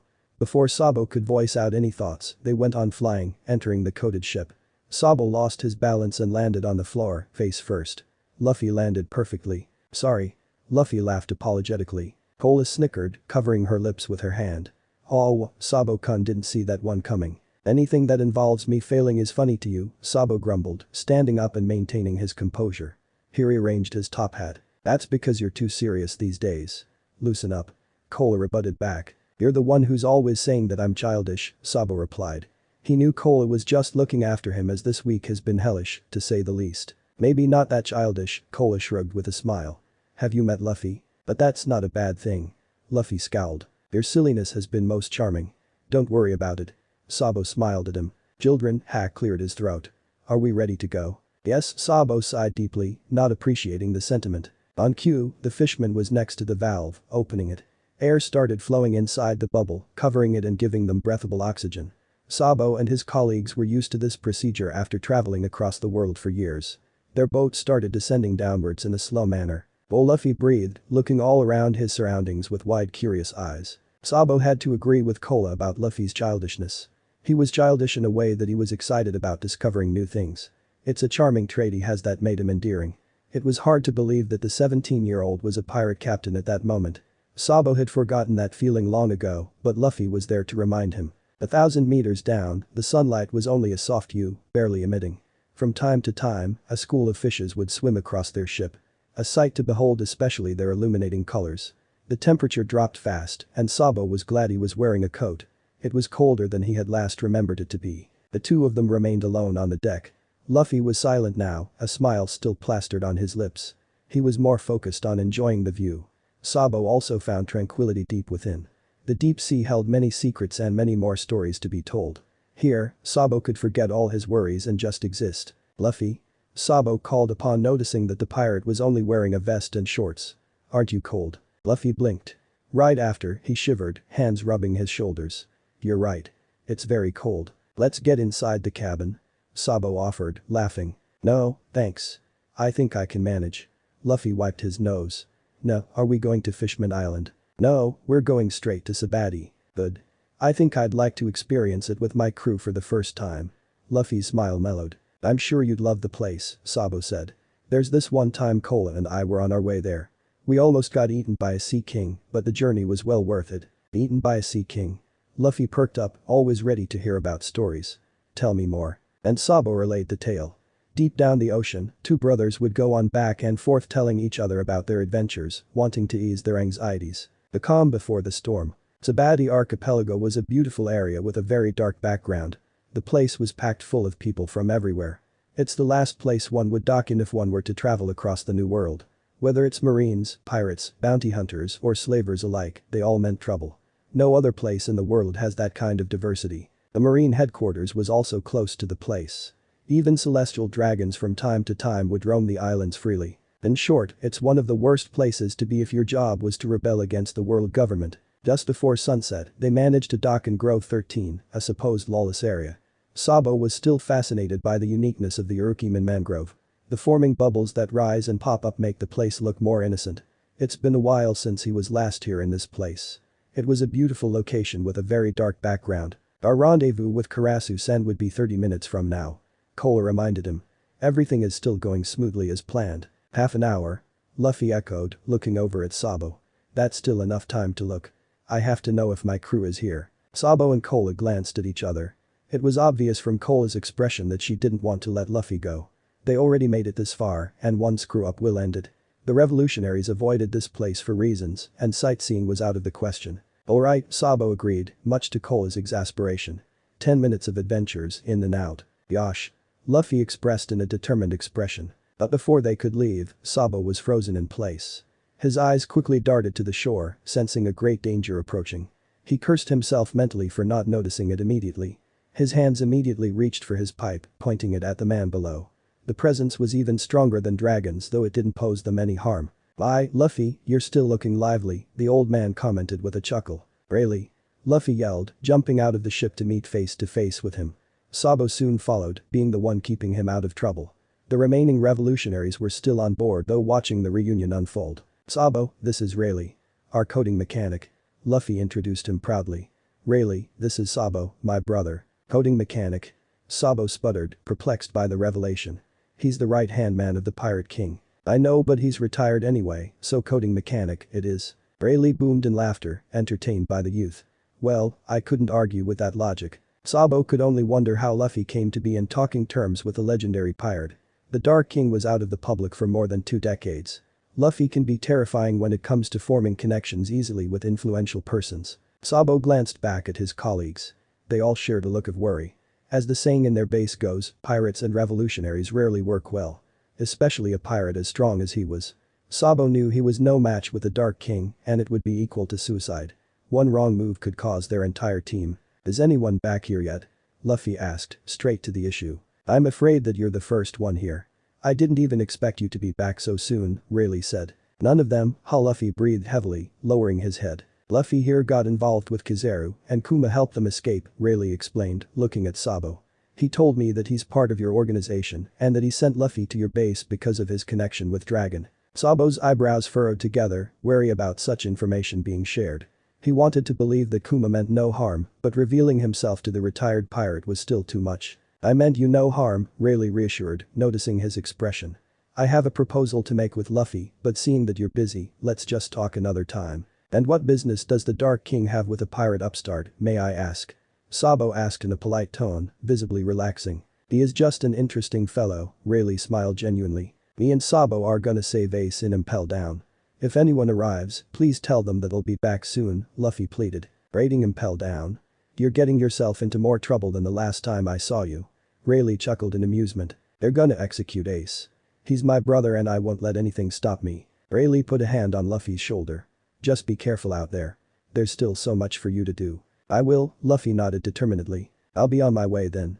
Rayleigh walked away towards the sunset, waving his right hand. Once the old pirate was out of sight, the revolutionaries all heaved a sigh of relief. "That was interesting, to say the least," Delvin muttered. "Just what kind of people do you interact with, Luffy?" Cola asked in exasperation. "It could be worse." Hack shrugged, stroking his mustache. "Rayleigh's really nice. He saved us many times," Luffy commented, chuckling. His eyes were still twinkling with admiration. "So where to next?" "You're late," Karasu said upon seeing them in the distance. "Apologies, we ran into someone. But don't worry about it." Sabo elucidated calmly. They went to Grove 16, which was still part of the lawless area. Sabo made sure Luffy wouldn't run away by holding his hands. Luffy was alerted, eyes darting left to right, looking for any sign of his crew. There was nothing Sabo could do but hold Luffy's hand tighter, wanting to reassure him that everything would be alright. He already had enough on his plate with his brother's execution and the crew's separation. Karasu was the commander of the North Army. Since he was the only one available at the moment, he and his group were tasked by Dragon to help with their mission. Karasu's arms were crossed across his chest, eyeing them with a serious expression. Sabo's face was neutral as they stared at each other. "Before everything, I would like to congratulate you on your promotion, Sabo," Karasu said in a genuine tone. He may be wearing a mask, but Sabo was certain the man was smiling underneath it. "Who's late now?" Sabo taunted. "Has it really been that long since we last saw each other? 6 months and the last time we met, you are still the bold lad who liked to challenge Dragon to a fight," Karasu deadpanned. Cola chuckled, "Nothing has changed, except that he doesn't have time to spar with Dragon-san, with all the work being thrown at him." "So this is Crowley, huh?" Luffy exclaimed. "He looks exactly what I imagined him to be." Sabo leered, liking Karasu's confusion. "Luffy, this is Karasu. He will help us get to Impel Down." "So it is true," Karasu said, looking over at the pirate and taking in his appearance. "He is Dragon's son." Sabo nodded. He instantly heard the other revolutionaries from Karasu's group murmuring. "The rumor mill has reached even the farthest of land after all." "And your brother," Karasu added in monotone. "Why is that? Did Dragon finally give in and sign the papers?" Sabo scoffed, rolling his eyes. "No, it's a coincidence really. Luffy's saying that we're just sworn brothers. Yup, we shared sake when we were kids. Ace is our brother, too." Luffy grinned. I do hope Dragon-sen is not mixing family with his job. Pac shook his head. Portgas Diaz's execution is the catalyst of the upcoming war. The best way to prevent such a catastrophe is to rescue him. You are right and I want to make it clear that I never doubted Dragon's decisions, Karasu explained. Let's get to business, shall we? Karasu led them, boarding the marine warship his group had seized. Sabo's eyes darted, inspecting every corner. It looked decent and had no signs of being tampered with. He was sure Karasu already checked everything, but he was never at ease. When are we expected to leave? Delvin asked. This warship has an ADA an hour from now. We successfully seized it with ease and disposed of everyone on board. Karasu elucidated. An hour? That's too soon, Cole reacted, eyebrows burrowing. You will be able to use the gates of justice. We also have the code ready, Karasu briefed the group, tapping his feet. Delvin is the one who will impersonate Commodore Stanford, the one in charge of this ship. The personnel on Impel Down are well aware of your arrival. Half of my men will come with you. What are we waiting for? Let's go. Luffy yelled, fired up for the mission, and it's giving Sabo all the wrong feelings. And what are you planning to do after this? Sabo inquired calmly. That is between Dragon and I. Do not worry about it. I am still your backup. Karasu replied. Chief, here's your disguise. Someone from Karasu's group handed him the marine uniform. Most of Karasu's men would accompany them in their mission, consisting of 50 men. Sabo accepted it. He was used to wearing this disguise by now, though he hated seeing himself in it. The uniform simply didn't suit him. Luffy, as always, was giggling as he put on the button-up shirt. How do I look? Luffy asked, circling and showing off his looks. Sabo smiled in a mellow way. I still prefer the vest. Me too, Luffy agreed, finishing buttoning. You're not you without the cravat. Sabo, Hack called, sounding sincere. He crossed his arms, staring at him. Be careful out there. When did I never? Sabo smirked, joking. Want me to remind you of all the times you didn't? Cola deadpanned as she emerged now fully clothed with a marine uniform. You're not coming. Luffy frowned, blinking. Have you ever seen a fishman in the ranks of the Marines? Hack said in amusement with a lone chuckle. Nope. Hack grinned. Exactly. We shall depart, Sabo announced, and everyone looked at him. As you wish, Chief, Karasu said. Sabo nodded firmly, maintaining his composure. He admired Karasu ever since he first joined the army. He was a man of caliber, and his mere presence was enough to petrify his enemies. It still didn't sit right with Sabo that the man he idolized was looking up to him for his guidance. It intimidated him, but he trusted himself and his subordinates to make this mission successful. This was the first major mission Dragon had entrusted to him. Sabo was a young man, but his age was not a consideration for him to become a second in command. He will make sure that he won't disappoint anyone who believes in his abilities. Permission granted. The gate shall open immediately. Please follow the command. Sabo let out a sigh of relief hearing those words from the other side of the den mushy. He glanced over at his subordinates who also looked more visibly relaxed than ever. The code they'd used had been old, but it still apparently worked. It's one of the biggest risks in their mission, and it signaled the start of their grueling rescue. For all of them, it was the first time seeing the gates of justice. It was larger than Sabo had imagined with the symbol of the world government in the middle. Once beyond the gate, they're basically dead men. Their vessel passed with ease, carried by the Terai current to their destination. How long till we get there? Luffy inquired. Approximately 30 minutes if all goes to plan, Delvin replied while steering the ship. His looks were way different now, matching the marine he was disguised as. By the way, Luffy. Cole looked at him nervously. Do you know how to act as a marine? Yup. Luffy responded energetically, much to Cole's delight. There's this one time our crew got inside a marine base by accident. How do you even get inside a base by accident? Sabo deadpanned, humoring him. Well, after falling down from Sky Island, we just ended up there. I had lots of fun though. I've got to eat as many meals as I can with no restrictions. Luffy giggled as he laid the story. How lucky of you. Delvin snorted. I'm pretty sure Gramps will be happy if he learned I've got to be a marine even just for a day. Luffy snickered. Gramps? Wait, is he a marine? Cola questioned, taken aback. Yeah, he tried forcing us to be marines, but that obviously didn't work. Who is it? Sabo's curiosity got the better of him. Garp. We had a reunion like 2 months ago on Water 7. That's where he told me about my dad. Luffy explained nonchalantly. Garp? As in the marine hero Garp? Cola blurted out, gasping. He's your grandfather? Sabo repeated in disbelief, flinching. Sabo looked at his subordinates, all having one thought in mind. He had met Garp before but not properly. The old marine was roaring in laughter, throwing cannonballs at their ship as they escaped within an inch of their lives. Garp was scary and crazily strong for someone his age. He was considered the nemesis of the Pirate King for a reason. Is he your paternal grandfather? Sabo queried as he crossed his hands over his chest. How many times would you ask me that? Luffy said in annoyance. I mean, is he Dragon's father? Sabo continued, eyes twitching. Obviously. That's how it works. Sabo wondered how exactly a respected marine raised his son to be the most wanted man alive. Sabo always had suspicions that Dragon may have been a former marine or connected with someone in their ranks because he knew their exact moves. That hunch turned out to be correct. Dragon and Garp being related was something he would never figure out on his own. The two seemed to be nothing alike, personality-wise. Alright, I'm done here. Information overload. Need some alone time. Koa walked away, muttering to herself. Your family is the most complicated thing I've ever heard of. No wonder you two turned out like that. I took offense at that. Sabo grumbled with a scoff. You broke her, Delvin chuckled. We're learning more about our leader in a week than we ever did since the start of the revolution. Sabo breathed out, reaching to rub his temple. Does his personal history matter? Everyone in the army has a secret to hide, but we still stick together. All that is important is the heart to change things for the better. I know, but hearing that his father is it's just a shock. Delvin mumbled before shrugging off. Koa is right. Your family is a weird one, Chief. What exactly did I get myself into? Sabo sighed heavily. Am I not supposed to say that? Oops. Luffy giggled. It's fine. Anyway, we must review the plan. Make sure to listen carefully. You've already done that 100 times. I know, but I've heard you have a history of violence. We don't need that for our mission, Sabo elucidated calmly. Well, people have a history of hurting my friends and pissing me off. Luffy scowled. Oh, I do understand that sentiment, Sabo commented, chuckling. The two spent the remaining time talking. Sabo only got halfway through the plan of action till he stopped listening altogether, distracted by other things.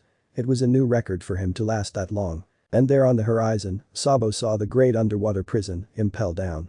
If there was hell in this world, this place was definitely it. A gal that's supposed to be inescapable, and they were the only people brave enough to break in. But Sabo knew that it was escapable. Years ago, Morley, the commander of the West Army, successfully got out alive and lived to tell the tale. Most of the information they got about the prison was from him and the current resident, Ivankov. Sabo had everything memorized down to each personnel. He would make sure their mission will not fail. He could sense hundreds of Sea Kings circling their ship as they made their way. There was an abundance of marine ships docked outside, something Sabo took into consideration. It could turn out to be a full-blown sea battle later on. Here goes nothing, Koa breathed heavily. Now, don't jinx us. A little optimism is what we need here, Sabo reminded in a neutral tone. Tell that to the guy next to you. Koa pointed out Luffy, whose eyes were wide open, admiring the build in front of them. He was too enthusiastic for their liking. He's got too much of that and it doesn't comfort me at all. Everything will be fine. Famous last words. Sabo flashed her a smirk. Ever since he turned 13, Sabo had been involved in hundreds of espionage and rescue missions. He accumulated experience over the years that made him more advanced than his peers. It's the reason why he was appointed as the chief of staff at such a tender age of 20. And yet, there he was feeling nervous about what is to come. He appeared stoic on the outside, but there's still some sort of panic. The dread of thinking that he might die was only growing stronger by the minute. Anxiety seemed to never leave his sight, especially now that they were to infiltrate a prison that was meant to be impenetrable. Sabo was just a human after all. These emotions and thoughts were normal, but he can't possibly falter now. As their leader, his responsibility was to encourage his men and fight till the end. That was what fuels him to move forward. Still, there's a lingering question in his mind. Why were the Marines willing to wage war with Whitebeard and upset the balance of the world? The Marines were exhausting all their might for the upcoming war. But what exactly is their purpose? Why were they doing this now after all these years? Was there more to Porta's ace than he initially had thought? Sabo shook away all the musings. There's no room for distractions, and he needed to focus on the mission. He would have all the answers later once this was over. After they docked next to the line of marine ships, it was time for them to go inside and report to the jailers. 20 men will go, and with Delvin being the one disguised as a marine captain. They left the ship and made their way towards the huge wooden door. Sabo and Luffy were in the back of the troop. It was Sabo's job to keep an eye on the pirate since he has proven himself to not be trusted when it comes to concealment. The doors opened for them and with heavy footsteps, they stepped in. The atmosphere inside immediately changed. Sabo felt coldness as chills went down his spine. Dark stone walls were laid upon the long hallway. The light was barely emitting, and Sabo's eyes needed some time to adjust. He could hear low whimpering sounds and occasional screams of mercy. It was exactly what Sabo had expected. Sabo immediately recognized Hannibal, the vice warden of Impel Down. He was waiting for their arrival. 2 guards were beside him. The man seemed to have a bored face. From what Sabo had read from the reports, he seemed to have a laid-back personality. "Greetings, Commodore Stanford. You are right on time," Hannibal greeted him in a bored tone. "I'm afraid Warden Magellan is not here. He's on his bathroom break. Don't you agree that it's much better if I was the ward?" Laughter erupted in Luffy's mouth, making Hannibal stop and glare at the supposed marine officer. To make him stop, Sabo stepped on Luffy's foot, making shh, Sabo reminded, eyebrows furrowed together. Of course, it would take Luffy under 5 minutes to ruin the plan they spent making for the past week. Luffy immediately stopped, eyes darting sideways, trying to appear innocent. "You?" Hannibal pointed at him, blood boiling in anger. "And what is it that you find funny?" "He just finds the whole place overwhelming. Do not bother about it. He's not worth the time. Let me deal with him later on," Commodore Stanford Delvin said sternly. "But I believe we are behind schedule," Vice Warden Delvin said in a tone with no arguments. He tapped his feet aggressively. "And if you want to be promoted, tardiness is out of the question." Sabo hid a smirk. Bless Delvin for having a way with words. Hannibal scoffed at him but didn't rebut. They started walking towards the main office and they followed suit. And there Sabo saw a familiar face. Inazuma was hiding in the corner. A pleased grin was on his lips. It's been years since he last saw Inazuma. His looks didn't change at all, as if he was no prisoner in this hellhole. He took a sip on the wine glass he was holding as their eyes met. Sabo looked over at his surroundings, assessing their situation. No one was focused on them right now. And just like that, he grabbed Luffy and put a mouth on top of his lips, not wanting the pirate to yell and cause commotion again. Inazuma nodded at them as they stared at each other. Sabo let go of Luffy and gave a stern look that hopefully said to shut up. Luffy mockingly saluted and Sabo could only sigh. The two followed Inazuma silently. They occasionally stopped in their tracks, avoiding guards and the surveillance camera pointed in their direction. It didn't take them long to arrive at their destination. They halted in front of a wall from a far corner. Inazuma didn't waste time as his hands turned into a scissor, easily cutting through the walls and revealing a secret staircase underneath. "That's so." Sabo once again had to put a hand over Luffy's mouth and nose as they went inside the path. Inazuma closed down the walls, concealing them inside. "How many times do I have to tell you to shut up?" Sabo scolded, lashing out. He let go of Luffy who was finally able to breathe again. Luffy's eyes widened. His body language told Sabo that he didn't expect that kind of outburst from him. He bit down his lips as he muttered the words. "Sorry." "And no, Sabo sighed heavily as his hands reached for his temple, rubbing it. "Please minimize your voice. We can't allow screw-ups. Not now that we're rescuing your brother." "Our brother," Luffy corrected yet again, more adamant this time. "I'm making your job harder. I will try not to from now on." "Thank you." Sabo gave him an apologetic smile. Inazuma cleared his throat, cutting into their conversation. "Hello, my name is Monkey D. Monkey D. Luffy. I am very much aware. Your reputation precedes you," Inazuma finished. Luffy looked at Sabo in confusion, eyebrows furrowed together. "He means that he already knows who you are. You're quite famous for all the wrong reasons." "Oh yeah?" Luffy giggled. "It is a pleasure to meet you. I am Inazuma and I shall assist you in your rescue mission." Inazuma offered a handshake. Luffy accepted it. "Thanks, I guess. Iva-sama is waiting for us. We shall proceed. We mustn't waste time." They descended the stairs in a hurry. Sabo was never comfortable with small spaces. It didn't offer any kind of escape route. The stairs just went on and on with no end in sight. The only thing heard now was their heavy footsteps. The place was as silent and barren as it could be. Suddenly, he started feeling hot as sweat formed and trailed on his face. He wiped it down as he started breathing heavily. "Are we passing level 3? Sabo asked after a while. "Yes, please expect that it's about to be worse than that once we're in level 4. Inazuma didn't even flinch as he relayed those words. "How far are we?" Luffy inquired in a lethargic tone.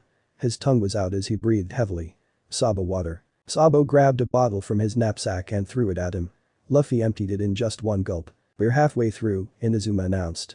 "And please don't pay attention to the screaming. Most prisoners are regularly tortured in level 4. The guards tend to throw them into a boiling pot of blood," he explained, too cheerful for Sabo's liking. "Sounds fun," Sabo said, sarcasm inducing. Just like the information laid earlier, it only became hotter as they descended further. Inazuma wasn't bothered by it, not one bit. Luffy, on the other hand, wasn't his usual self and looked helpless. He kept mumbling incomprehensible things. Sabo persevered though the heat was also doing him numbers. The atmosphere changed all at once and shivers ran through their body. "See cold." Luffy reacted as he rubbed his arms. "It's 2 times colder if we were inside," Inazuma stated. "Level 5 is so cold the prisoners either die from hypothermia or severe frostbite. How do you guys even survive this place?" Sabo whispered. "Life finds a way," Inazuma said, smiling. After a few minutes, the stairs ended. Inazuma opened the door, revealing a bigger room. It revealed the paradise within hell, the Nakama land. The main room consisted of some sort of a cafe and a nightclub. In the middle was a stage with colorful disco lights. There were different kinds of akama and people all merrily having fun. And as they stepped inside, all eyes were on them. "Welcome." Ivankov exulted, pumping his right fist in the air. He appeared on the stage out of nowhere dramatically as all lights were pointed at him. Everyone cheered except for the two of them who only watched with interested eyes. "It's been a while, Sabo-kun." "Hey," Sabo waved his hand, smirking. "Your love for theatricals knows no bounds, Iva-san. It's one thing Vi will never lose in life, my boy," Ivankov chuckled gracefully. "Who would have thought the cheeky brat will one day be the one leading us to our liberation?" "Sabo, his afro is so big." Luffy was in awe as he pointed at it. "Luffy, it is incredibly rude to point out someone you just met." Sabo reminded him, sighing. He knew that there was no point in it as it would just fall on deaf ears, but he still tried. "No manners at all." Ivankov huffed as he crossed his arms. "None. I'm a pirate after all," Luffy cheekily grinned, making Ivankov tee-hee again. "I am Emporio Ivankov, a commander of the Revolutionary Army. I'm Luffy and I will be the king of the pirates one day." "Another cheeky brat, I see." Ivankov huffed. "He is Dragon's son," Sabo said out of nowhere. "Ah yes, of course, he is Dragon's son," Ivankov repeated. There was silence for a few seconds as he blinked his eyes. He looked at Luffy, then at Sabo, then back at Luffy again. "He's what?" Ivankov shrieked as his whole body flew back to the wall, hitting his head hard. Everyone else was taken aback and copied their queen's expression. The chatter only grew louder as they tried to comprehend what they just heard. "My, what an interesting turn of events," Inazuma commented. "And Sabo and Ace are my brothers." Luffy chirped, adding more confusion to the mix. "What?" Ivankov turned and stared at Sabo, eyebrows raised. "Surely Vi are not Dragon's scion." "Nope." Sabo shrugged. "Have Vayu got Vire memories back?" "No, I haven't." Sabo bit down his lips. Kuma sent Luffy to the base after his encounter with a celestial dragon to protect him. "Yes, we have read it in the newspaper," Ivankov said. "Though infiltrating Impel Down together is hardly protecting him, Sabo boy. Luffy recognized who I was and claims that we're sworn brothers and the rest is history. Did you know the dragon is from the same home island as I was? I have my suspicions that he's from East Blue. He's never the one to open up about his past. Can we go now?" Luffy asked impatiently. The Viver card was in his palms as it flew freely and was pointing downwards. "Is everything in order?" Sabo inquired. His stoic expression returned as chit-chat was now over. "Yes, we can move anytime," Inazuma answered. "Perfect," Sabo grinned as he put his hands on his hips. "We are going to prove that Impel Down is not the impenetrable prison they thought it is." "Besides him," Luffy roared with laughter. It sounded like music to Sabo's ears. At that moment, it felt like they could do this. Thanks to Cole and her team, they finally have control over the surveillance system. Sabo called her for updates, and no one was suspicious that the revolutionaries were already inside. But the Ivankov and Inazuma in tow, they directed Sabo and Luffy to level 5. Unfortunately, the Nakama land has no access straight to level 6. They were forced to traverse the frozen wasteland on their own. Sabo could feel most of the prisoner's life was being weakened by the cold. He was used to dead bodies by now, which was a terrifying idea on its own. Inazuma knew the fastest way to the staircase that will lead them downstairs after scouting the area over the past few days. The surveillance cameras never worked here as the cold easily froze them. The only things they were wary about were the wolves roaming freely. They could be mauled by the wolves, but Sabo could easily tell if there was one nearby, thus avoiding the issue altogether. They soon found the staircase leading to the last level of the prison. It was easy and it gave Sabo all the wrong feelings. He was used to his plans failing, but everything was still going fine. "This isn't a trap, is it?"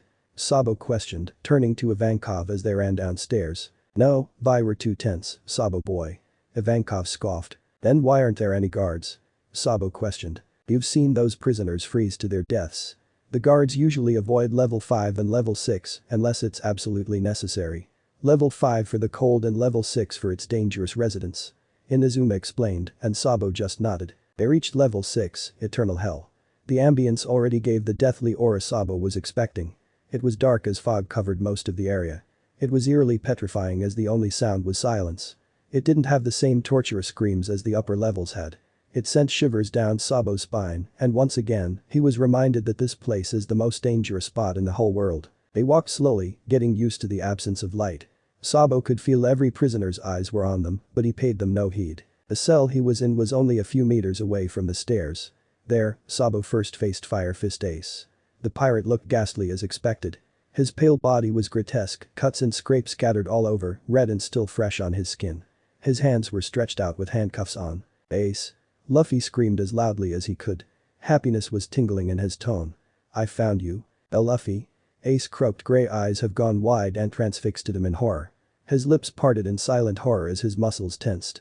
What are you doing here, you idiot? Rescuing you, duh, Luffy replied matter-of-factly. With his fist, Sabo destroyed the barred cell and created an opening. He watched as Luffy immediately launched his rubbery arms onto Ace, embracing him. Ace yelped, flinching from the sudden touch. Luffy let go and apologized to him with a frown. The key to the lock was in Luffy's hands, and he freed his brother from the clutch. Sorry. I'm just really excited to see you. You promised that you will never die, and I read that you're about to be executed. And your Beaver card is burning away. Stupid Ace who never ran away from a fight. And you're the one who's always saying that I'm reckless. Luffy rambled with a pout. I didn't ask you to come here. People normally break out of prison, not break in. Of all the reckless things you've done, this is definitely the stupidest. Ace rebutted back in annoyance as his ears bled from Luffy's yelling. What's wrong with you? Are you crazy? Yup. I thought we already established that. Luffy snickered, just happy overall. Sabo just silently listened to their scoldings. He didn't expect them to be this wild and loud, but he didn't stop them. Luffy deserved this after days of anxiety over his older brother's safety. Instead, Sabo redirected his attention to the other prisoner. Jinbei, right. I've heard that you're thrown in here for supporting Whitebeard, Sabo said. Jinbei nodded, although wary of him. Who sent you for Ace? Ah, I've been tagged along by his brother. Sabo destroyed the fishman's handcuffs, freeing him. I've heard about you from Hack. Hack? Then that means you're from the revolutionaries, Jinbei concluded, standing up. Ace finally took notice of Luffy's companions. Sabo and Ace stared at each other, taking in each other's appearance. Just like Sabo had expected, there was nothing that triggered his past memories.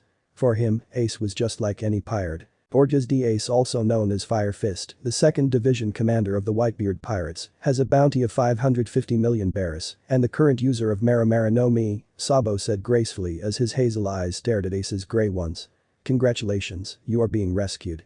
Please do not resist. Who are you? Ace hissed with a threatening tone. He glared, but Sabo kept his cool. Ace, that's Sabo. The one we exchanged sake with when we're Luffy replied. Of course, I know who Sabo is. Ace growled. Oh, I thought you forgot your memories, too. What? Ace questioned. He glared at Sabo once again, angrier this time. You didn't answer my question. I am Sabo. No, you're not, Ace growled, spitting the next words like poison. My brother is dead. Sabo flinched. He didn't expect that kind of antagonistic attitude from him. Granted, not everyone was like Luffy. Sabo's hazel eyes were wide as he took it all in. Realization struck him hard and it left a cold mark inside. He never thought about the people he left behind. What their reaction was like and how they dealt with it. They thought he died from that explosion. It took them 10 years to know what really happened to him. And during those years, they mourned for him. They cared for him enough to weep. Sabo wanted to remember. He really does. It was obvious to him now that Luffy and Ace were his family. But Sabo was not there. He didn't know. He didn't remember. He is different now. He's not the brother they mourned 10 years ago. He didn't grow up beside them. He missed so many things. He doesn't know them. He doesn't remember them. And yet, even though Sabo doesn't remember who Ace and Luffy are, they stare at him as if he is their whole world. It hurts. Anik rose up and he found it hard to breathe. He closed his eyes, trying to calm himself from the onslaught of mental anguish. He couldn't falter now, not until he made sure Luffy was safe and out of this place. 10 years ago, on Dawn Island in East Blue, my boss rescued a boy from the wreck of a small fishing vessel. We treated his injuries and after a few days, he woke up with no memories, Ivankov's voice resonated. You're revolutionaries, Ace mouthed. Then by boss, you mean dragon. Amnesia? Jinbei asked, crossing his arms. Yes, Sabo mumbled. His head was bowed down, unable to look at any of them. Ace stared at him, more sympathetic this time. He wanted to say something but no words came out. Luffy was still clinging to Ace as if he was going to disappear any time. They both watched as Sabo approached them. Sabo put his knees down and removed his coat.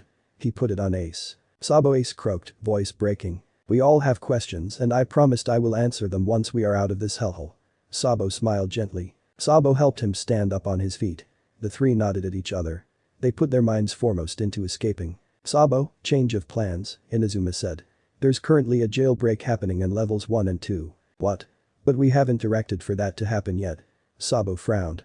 Their plan was to cause commotion in the first level to help distract the guards, but it was too early for that. No, it's not from one of our men. From what I'm hearing, it's caused by a man called Boogie the Clown. Well, we must make the best out of it, Sabo said. They ran upstairs back to level 5. They met up with the Akamas and they were all ready to cause havoc and leave this place behind permanently. They used the entrance to the hidden passageway in the Nakama land. Sabo kept glancing at Ace once in a while, but he's doing very well for his physique. They probably know that Ace had been gone by that time. They just need to conceal themselves deep within the walls. They emerged through level 1. Everything was messy. Hundreds of prisoners all dressed in black and white clothing were rallying to get on the open door. Guards and different kinds of beasts were there to stop them. It was full-blown chaos, a great distraction for them to slip through the security. Sabo. He turned and saw Cola running towards him. She was with the remaining revolutionaries. Still in one piece, I see. Cola, I would appreciate the sentiment once we're out here, Sabo retorted. I've reached Karasu and the escape ship is awaiting our arrival. We leave as soon as we boarded it, Cola reported. Let's try to Jinbei. She was distracted, running over to the fishman to exchange pleasantries. Straw Hat. Another voice was heard. The man approached their group alongside other prisoners. Hey, Boogie. Luffy deadpanned, uninterested. Oh, it's you, Ace blinked. What kind of response is that? Boogie yelled angrily. I expected a more flashy reaction. You two know him? Sabo asked. He tried killing me one time. Luffy replied enthusiastically. We're drinking buddies, Ace answered. Good job on letting out these pry. In an instant, the prisoners on their back screamed for their lives as they were paralyzed. The ragtag group looked back, watching as their bodies melted away in the most painful way possible. The poison consumed their bodies slowly, melting away. And there stood Magellan, the warden of Impel Down. His whole body was covered in his own poison, making him literally untouchable. He looked ready to murder them all. And if his research was correct, he could pretty much do it with one attack. He heard Ace cursing their luck. They were a few meters away from their freedom. Everyone, be careful and in no instance, you should ever touch him. Ivankov reminded as he readied for the impending fight. We won't be able to escape this place until we defeat the boss itself. Jinbei put on a karate stance. Escape? That's a bold statement to make, first son of the sea, Magellan scoffed as his hand started producing poison. I already blocked the entrance of this place with a wall of poison. Your lives will end here and now. Magellan was quick on offense. He threw the poison at them like balls at such a high speed at every possible angle. The hallway was too small for them to move. It was Inazuma who moved first. He cut the floors and threw them at the incoming attacks. The stone melted instantly. Sabo's mind was still thinking of strategies. They couldn't possibly defeat Magellan without touching him. Hockey could work, but it still wasn't enough to obliterate the man completely. His pipe was the only thing he could use. Just as his brain was still coming up with tactics, Ace and Luffy launched their own attacks. Luffy? Get back here. Sabo yelled, but Luffy paid him no heed. Or does the Ace, I won't allow you to leave this place alive. Magellan threatened. Oh hell nah. Ace scoffed, jumping in for his attack. Fire burst out from Ace's whole body. It spread out, hitting Magellan's body, but the warden didn't even back down one bit. Ace grabbed Luffy before he could attack the warden, knowing that he didn't stand a chance against him without Haki. Jinbei was next as he punched the air, sending shockwaves and causing Magellan to lose his balance for a second. Sabo soon followed suit as he coated his pipe with armament, hitting the warden straight on his face. Magellan's poison was turned into numerous hydra. Unlike earlier, this poison followed their movements. They ran for it, and Sabo managed to dodge as the hydra hit one of the walls. And when his eyes fell on Luffy, emotions were high. Luffy didn't manage to dodge. His lower body, particularly his left leg, was now oozing with poison. He groaned as his leg was now paralyzed, preventing him from moving away from the place. Luffy? Ace and Sabo yelled at the same time. Magellan took notice of Luffy's vulnerability. His hydra was turned into one, much bigger this time. It turned darker in color, and it only meant deadlier. The hydra was fast approaching the pirate, and Luffy could only watch with wide frozen eyes. Inazuma tried the same tactic again of blocking the hydra with stone, but it failed. The poison was far stronger this time, abolishing the stone in mere seconds. Ace finally got Luffy, but there wasn't enough time to drag themselves out of that mess. Sabo's eyes were full of fear, thinking it was happening again.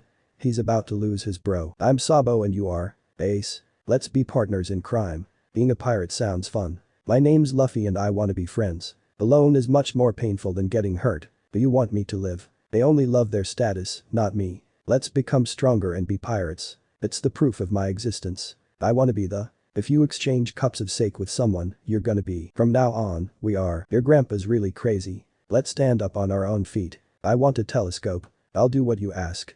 Please just don't hurt them. Are you going to end it like this? I'm ashamed of being born noble. If I stay behind here, I will never be free. Please take care of him for me." His head throbbed painfully as the ringing in his ears wouldn't stop. Information was being inserted into his brain faster than he could comprehend. He felt like being drowned by the thousands of images flashing in his mind. It was becoming hard to breathe. He had to clutch his knees to maintain his balance. And then it all came back to him. "Don't you dare touch my brothers," Sabo yelled in fury.